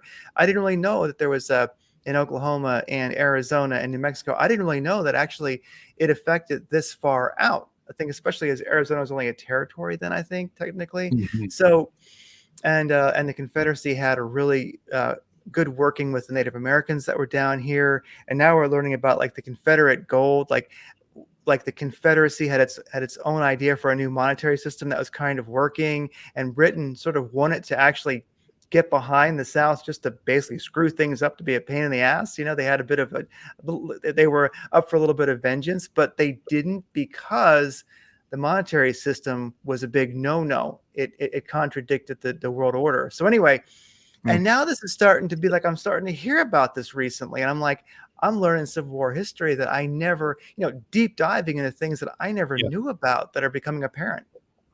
Yep. Well, there's a lot of complexities that we'll never know. It's like the original 13th Amendment. I don't know if people have heard of that. There's actually some detectives that you can look it up on the internet, 13th Amendment. I love the new 13th Amendment. Nobody should be a slave. I don't care what color, race, creed. Yeah, everybody should be free. That is awesome. And I'm glad they put that back or put it in there. But the original 13th Amendment also was that no barrister could get into positions of power in the U.S. government, particularly the presidency, because the founding fathers actually ratified that and passed it as the 13th Amendment in the Virginia Virginia state. And they printed like 10,000 copies. It got buried. That's why I think the War of 1812 or 1820, whichever it was, broke out. They burned the White House. These bankers actually came in and tried to stop it. And that's what precipitated the Civil War. And, or one of the elements. It's very complex, just like right now is extremely complex. No one's going to be able to figure out all these interconnecting tentacles that are involved here in the financial systems. I don't think humans are going to figure it out. No. It's kind of like we stumble into the future through our own insanity. I think life in a lot of ways is controlled insanity. It really is. It's like riding a motorcycle. Yeah. Well, look at walking. Walking is controlled falling. We present ourselves from falling every time we step. So, life is really a process of that, of really growth, purification, and experience, and wonderful experience. And I think when we take this up to 50,000 feet, that's where astrology seems to always really shine. You may not see every intricate detail, but you kind of see where the energy flows are going.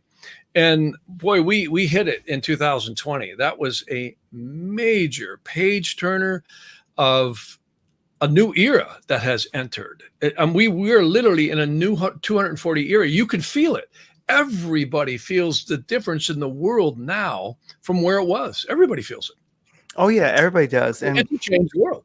It is so changed in so many ways. And these ones at the top of the pyramid, they know this stuff. They play on it. They jump in and seize this, but they'll never win. They can't win because they don't rule creation. The divine does.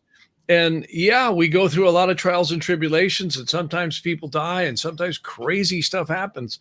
But the divine always wins because this planet is divine, and our soul is divine. And I guarantee you and I are going to exit these meat suits known as bodies. There's no question about it. Look in the mirror every year, you get older. But when you look at what do you take from this life when it's all said and done, what do we take away? We know we're not going to take our money, our favorite jewelry, our favorite cars, our favorite whatever. It's all going to stay right here. It'll go into the recyclic divine nature of the material world. So the only thing we really take with us is the conscious gold and expansion and awareness, and also the enjoyment of life itself. And that's where we got to go. Not at all to negate our physical responsibilities, but on the other hand, I think it's healthier to live that way because otherwise you go insane. We take with us our conscious gold. I love it. That's so amazing. Great way to put it. Well, I've had you for a while. I know we're coming up on 2 hours soon, so I don't want to keep you too long, but I was going to ask about the October surprise. Many people intuitively are feeling like an October surprise. They feel something coming. And I think definitely something very important for this during this time that people can work on in whatever way they might find works for them is, work on your, happiness, health, and wealth, work on your, body, mind, and spirit, get that natural human intuition really, really fine-tuned. Because if you have that, you're going to have a golden thread that you're going to follow through all this mayhem, and you very well may thrive while, the shithouse burns, as they say. So the October surprise also corresponds with a Mars retrograde, right? Right at the end of October 30th, Mars will go retrograde. In addition to that, we also have some very powerful eclipses happen October 25th, which is just literally 5 days before that. That eclipse See, the Chaldeans and the Egyptians were really adept at eclipses, and they knew that the eclipses actually started at the North and South Pole. And people find out, they go, how could that be? Well, they do. And they serpentine literally sometimes up to a couple thousand years, 1,500 to 2,000 years. It's the same series of eclipses reoccurring at different points in time. Well, the one that's happening in October 25th, I think was created somewhere in the 12 or 1300s. I don't have it right off the top of my head, but it's a very contentious, creates a lot of dissension. And again, these guys, they'll be right back at it with their mail-in ballots and all their stuff. And, they own this place. They do. They own it. But I think we got to look at if the responses are so overwhelming that they're not, I still think it's not going to be enough to tip the scales. And, we see what's going on right now with the FBI, the Federal Bureau of Insanity, and the Department of Injustice. I mean, they're clearly political ends, not just for Biden, but for the agenda of what the owners want. This is the game right there. It's what the owners want. And they do own this place. Carlin was absolutely spot right on. They own this club. It's a big club, and we ain't in it. And we ain't in it. The one they beat us over the head with. I go by George's office every couple of days on San Vicente, and of course he's not there anymore. His manager Jerry, I think, has moved. And I always look up there and say, George, where would you be right now if you were here? What would he be saying now? Oh my God, he was a character. I really enjoyed him. He was a piece of work. He'll be known as one of the most accurate historians of that ever lived, probably. And so the U.S. is also seeing a Pluto return. Oh yeah, is that happening right now? It's going on right now. In fact, the tropical Pluto return completes this December 27th. This country will not be here the way we know it. Pluto, if you look at its glyph, it's the sun over the crescent of the moon over the cross. See, all the glyphs of the planets are very sacred. They come from the sun, which is the seed of creation, the moon, which is the crucible. It's kind of like the womb and the soil of the earth, where the seed goes in, and then spirit becomes manifest on the four elements known as the cross, you see? So it's very, very ancient. And, the cross theory, is very, very ancient. So Pluto, even though I know it's been demeaned from being a planet and all that stuff, very, very powerful. My experiences of Pluto, when I see in readings people having Pluto not returns, you can't live long enough to have a Pluto return, but Pluto aspects that are hard, or Pluto's transiting over their location of birth in location astrology. Boy, I'll tell you, it's powerful. It is powerful. I don't care what anybody says. It certainly manifests, whether they believe Pluto's a planet or not. So the United States is getting its first Pluto return. Pluto takes about 245 to 250 years. It's not exact to go around. The Roman Empire divided on the first Pluto return. It literally dissolved on the second. This is why historians say, well, empires tend to fall every 250 years. And they're right, because Pluto is the planet of death, destruction, but it's also the planet of rebirth. It can be the phoenix rising out of the ashes. I think what's unique about the United States is it's set up in such a way where it really serves humanity in its original intent. And going back to that book you mentioned before, I really believe that, Manly P. Hall, that it was founded on principles that were in the best interest of humanity. You could have written a document like the Constitution without it. And it's not going to be easy to throw that in the garbage can, though they're trying. And though they're trying. And evil always does that, always chips away, just keeps hammering away all the way around it. The United States has never had the forces upon it now. Like we see the Civil War, World War I, World War II, the Dust Bowl, all that stuff that we went through. But now it's much more sinister, much more deep, and much more, you could say, powerful on the structures of this country. It's big, and it seems like it's bigger than it's happening in the U.S. But of course, now there's a a global aspect to it also. Like I think this is also playing out, I would say, in the Ukraine, where you have, globalists versus nationalists. Like it's it it's the US has so much influence. It's almost like, I'm not sure if it's all happening at once. How would I put it? Let's say it's all happening at once. And America, definitely, our situation is influencing it. It's global. It's don't know how to articulate it, There's a lot more going on in Ukraine than meets the eye. That little area over there is where some of the most powerful people in the world has come out of, literally. That's forget Ukraine. It's some of your most powerful people that run this place have come out of that whole area over there, and very mysterious origins there. A lot of stuff going on. Yeah. And again, the occult is exceedingly deep and intertwined there. This stuff that's going on in Ukraine is way down the rabbit hole and far, far beyond, I think, what anybody's reporting on.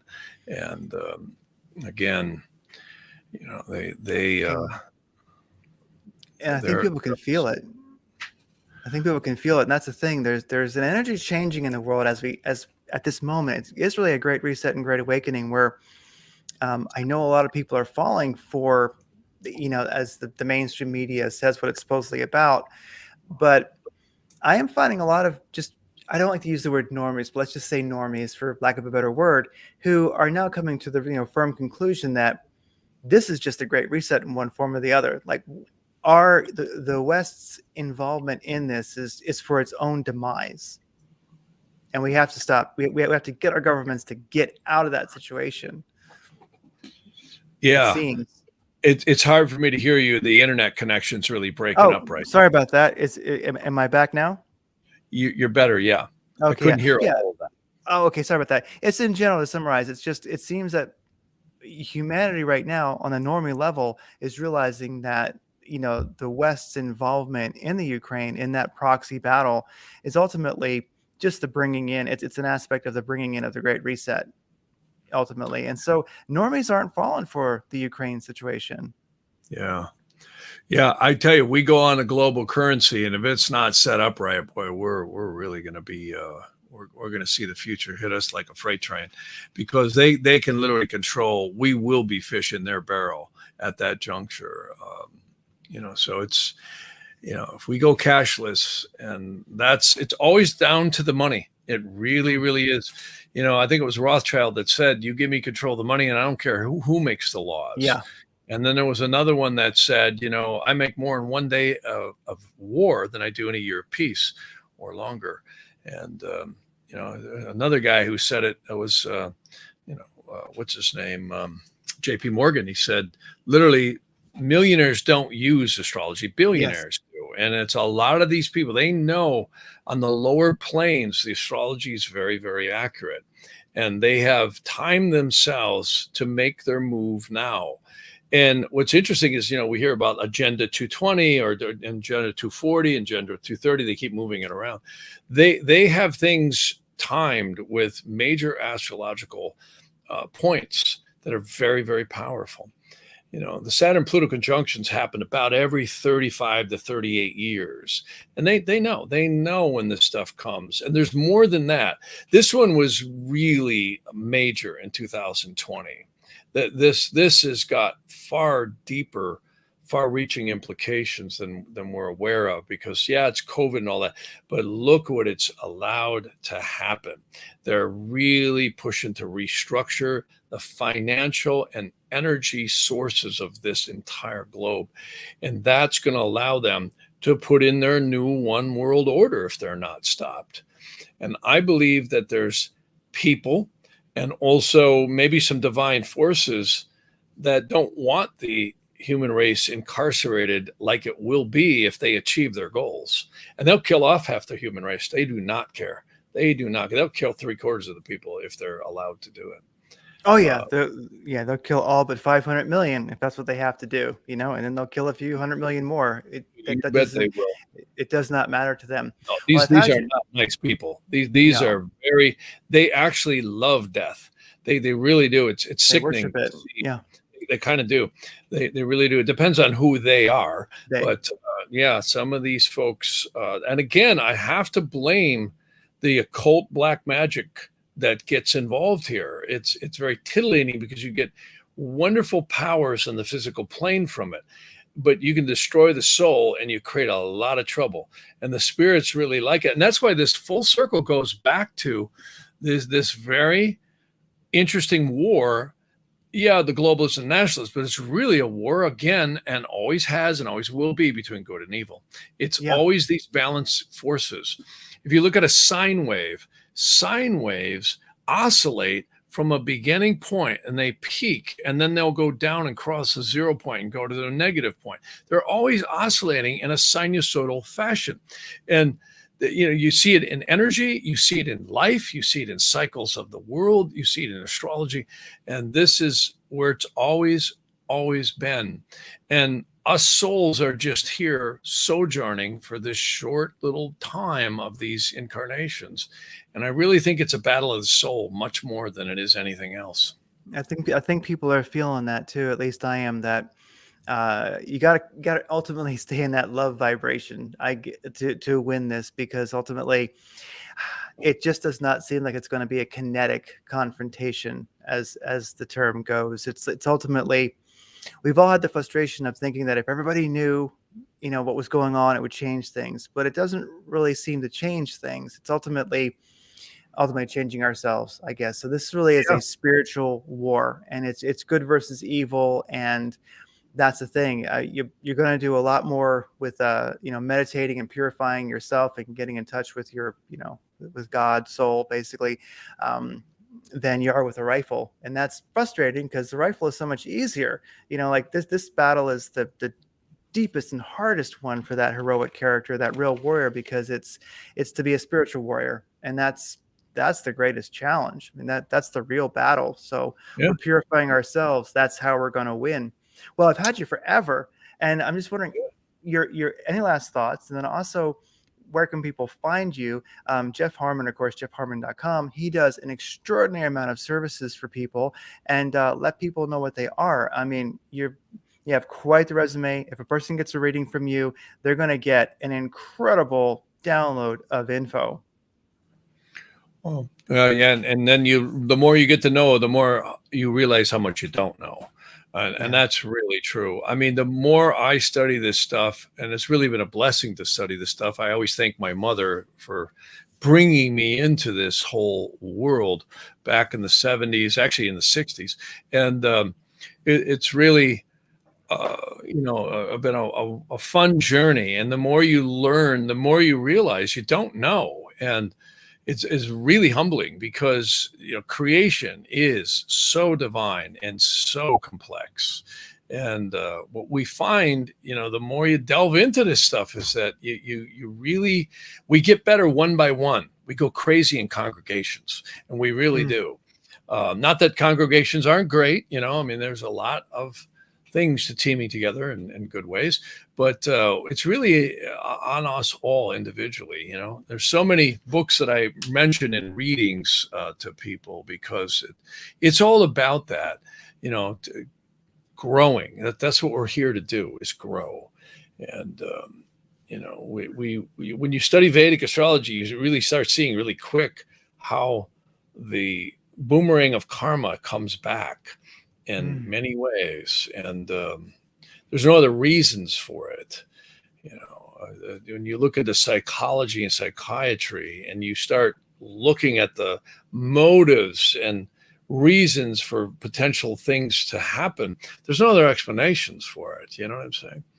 So it's a lot of things about our own making. I don't believe we are the astrology, like astrologers say. I think we're actually the result of our astrology. In other words, the merits that we have done consciously and unconsciously is really what brings us to incarnating where we are and our perception of reality, which is very, very myopic. Every one of us, we only see this much. We see what we see, what we perceive, what we know.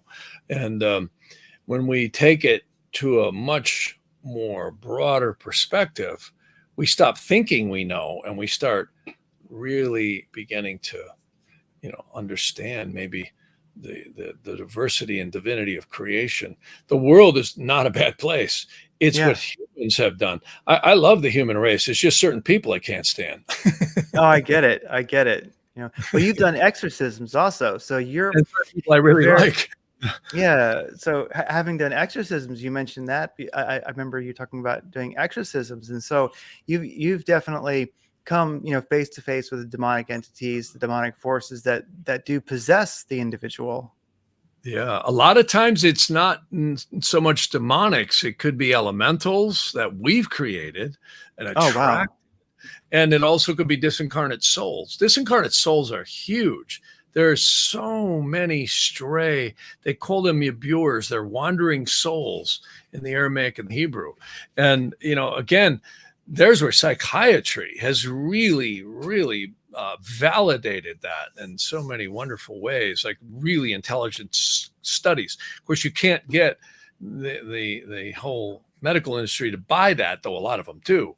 But yeah, fascinating stuff. Oh yeah. I mean, this place, they say if we could actually see about us, in other words, not the visual spectrum, but if we could literally see what was about us, we probably would lose our marbles. So maybe God did us a favor, darkening us down to experience this world like we are. Yeah, it's a blessing in on many levels. Well, wow. Well, I've had you so long. Yeah, thanks for everything that we've gone over today. It's been, amazing talking to you. I could ask Oh many yeah, more things, but I don't want to keep you forever, yeah. Definitely love to talk about the exorcisms sometime and what Yeah, you that's see deep there. stuff. I've actually Yeah. gotten really sick doing that and I've found some very interesting stuff. And again, man, it's a journey of the soul. I always tell people read the book, The Magus of Strovolos. It's a Okay. wonderful little book that kind of really touches into some of that area. It's one of many, but yeah, it's deep stuff. It really Okay, is. I'll definitely link to all the. I've been kind of taking notes here, and I'll link to all the books and such that you've mentioned in the show notes, so people can easily click on those and go find them. And I'll definitely check that book out too, because I'm very interested in what you have seen that you have exorcised from people, because possession of one form or the other, to me at least right now, seems very common, unfortunately. Hmm. Yeah. Yeah, I mean, we see this drugs and alcohol. You might as well take a flamethrower to the aura. Mm. I've noticed. They used to call alcohol spirits. And a lot of people like their wine and all that. That's great. But I grew up around, in the Midwest around so many alcoholics. And I Yes. was so soured from it. That's why I don't drink. I don't do anything because I see how crazy it is. I had a recording studio back in the 80s and I got so sick and tired of guys chopping lines of coke on my council. I just said enough. I don't want any more of this. It was crazy, because these people would just constantly be abusing drugs and it gets nuts. And, I see the destruction that happens. And now you see the forces trying to infiltrate this country with the drug trafficking, the people trafficking, the DAs and the crime. This is literally trying to destroy America. And drugs and alcohol certainly play a huge part on opening your aura up and letting entities in. If you practice reading people's auras, you can actually see entities Yes. entering in when they get drunk or they get high.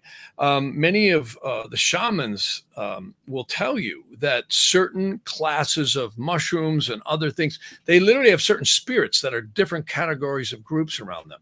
Very dangerous stuff. Very, very dangerous stuff. Mind altering drugs, even though a lot of people have been fascinated by it, I think it's exceedingly dangerous. It really is. We got enough problems keeping both hands on the wheel just with life normally, let alone, throwing alcohol and drugs at it. I mean, it's the highway to hell, literally. And Mm. No, it definitely is. yeah, I absolutely agree. I think especially with like right now, ayahuasca is very popular in the West, and I always think to myself, well, what has that got to do with you? You're not even from the jungle. You grew up on concrete, like Right. you're going into this whole, not only is it, to me questionable, but also it belongs to a different culture and history. It belongs to a different tribe's bone marrow, basically. It's got nothing to do with the reality of the people that are actually taking it here in the West. Just a Yeah. random thought. You have the finest chemicals right between your ears. Our bodies are the most stunning chemical factories in the world. You put something in your mouth, your stomach's already producing the acids by the time it even goes down your esophagus. So think about that. I mean, no programming, no AI, no somebody, typing in what to do. And your brain has all the chemicals you could ever want in the purest forms. True emotions and controlling your consciousness is the magic. Go take a walk in nature and just feel and leave all the sewage of the media and the world behind for 5 minutes. That's why I love motorcycles. You're free. You're out in the world, like the Route 66, man. You get back to the old, traveling across nature. I love that. And you really see it's not the earth is the problem. It's human consciousness and what it allows itself to get tangled up in. That's where it's at, and the religions have done little to elucidate this at all. In fact, there's great truths in many of the religions, but they have been infiltrated into dogma. Not that I'm cascading any religion, because I'd much rather see somebody in a religion believing in God than, doing some of the crazy stuff we see people do. But a lot of them have really failed at elucidating some of the golden truths that they were founded upon. You see what I'm saying? And you just can't tell them you're all sinners and going to hell. It just, what do you get out of that? So, there's so many more truths to be found in life's journey, and it's up to us to just discover them. That's the key. I agree. And the church, not that I'm not giving the church a hard time. I mean, I was kind of raised Roman Catholic, so I had all the pageantry and all the neat stuff, and I love the way the frankincense and myrrh smelled going down the middle. But I've always kind of thought there's that old saying, keep your friends close and your enemies closer. And I've always kind of thought that the people who are going to church, bless them, but I think that actually you could say the forces of evil basically are hiding that truth right in front of the people who are reading it but not seeing it. Yeah. And if it was, so you start thinking, look at how dangerous that truth is, because literally people have it in front of them. They read it and they do not see it. They do not feel it. They do not hear it. It doesn't happen. So mission complete. Many people have touched upon this, like Rudolf Steiner. Yes. The original stuff in Scientology was very kind of interesting. Cool. It was neat. It is the original stuff. In fact, a lot of people don't know this, but who is it? Jack Parsons, Aleister Crowley, who I never liked, and L. Ron Hubbard used to be doing all kinds of magic in California way before the word Scientology ever emerged. And of course, we know Parsons broke off, created NASA. And then, of course, Crowley, he did whatever he did, got possessed. And then L. Ron Hubbard created Scientology. But it's now also been infiltrated. I mean, some of the stuff going on there is crazy. Stay out of there. But anyhow, but whatever, do whatever you want. I'm not here. I don't want to get a lawsuit from Scientology, because, there was some very valid technology in fact, a lot of people don't know this. L. Ron Hubbard was hiding out in Culver City because the CIA was after his ass back in the early 60s. Yeah. Really? Yeah. Oh, yeah. Because, and it's interesting because he came out of the Navy. And, if you read some of his early texts, there's a lot of interesting stuff there. And some of it's actually really good. But again, like most religions, somebody gets a hold of it and like, look, money and power, let's do it this way and change it that way. So it's gotten, just like a lot of things, just like Rome was originally founded quite possibly on some wonderful, wonderful things that they extricated and altered and changed. Constantine, it was 100 years later, they finally decided to make a religion out of it. And I find the same things. The really good stuff in the ancient Hebrew and Aramaic is all been underground because of the prosecution of it, and also the manipulation and usage of it. They knew if it was let out, it would be misused, and it has been. And you see that. Look at Hitler, and so many others. Yeah, and then rituals. The so-called quote unquote practical Kabbalah is some really dangerous stuff, because you're actually getting into the mechanics of all the spirits and the angels and nothing to play with, See, and then you get into the real texts that tell you about the purification of the soul and the upper angels. Those are the only ones that can really truly give you the keys to heaven or to this place, hell. So it's interesting stuff. And again, it's a wonderful, fascinating journey. That's what I'm always trying to do in readings, is just give people insight to the cycles that they have coming and going, and location astrology, which helps you maybe respond in a more accurate way. I don't believe astrology predicts the future. I believe it influences it, and it's up to our free will to understand. It's like driving a car.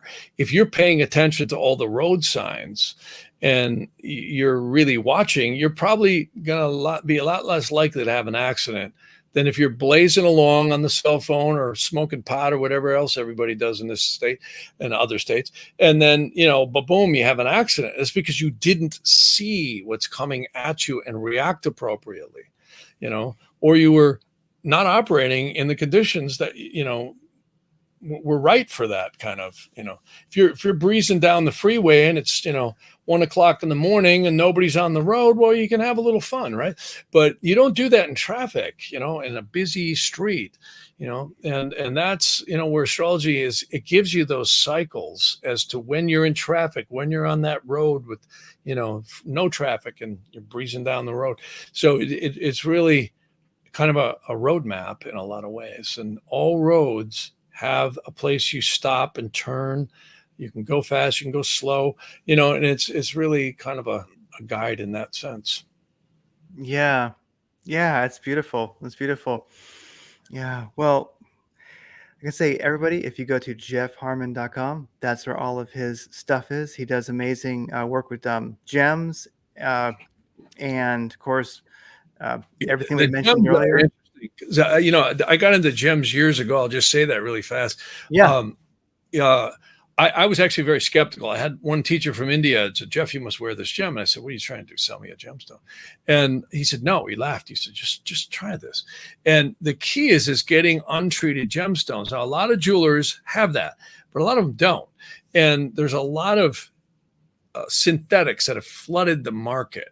And there's a lot of honest people. There's also a lot of dishonest people who I see are selling gems. They're quote unquote natural, but they're naturally synthetic. They're natural, but they've been altered with irradiation, plastics, lasers, you name it. The heat treatment's the most formidable, and that's been around for hundreds of years. The kings and the queens wore gems for a reason. I actually have a lot of people in politics and banking and business. They love these gems. They know they have an occult power, and they do.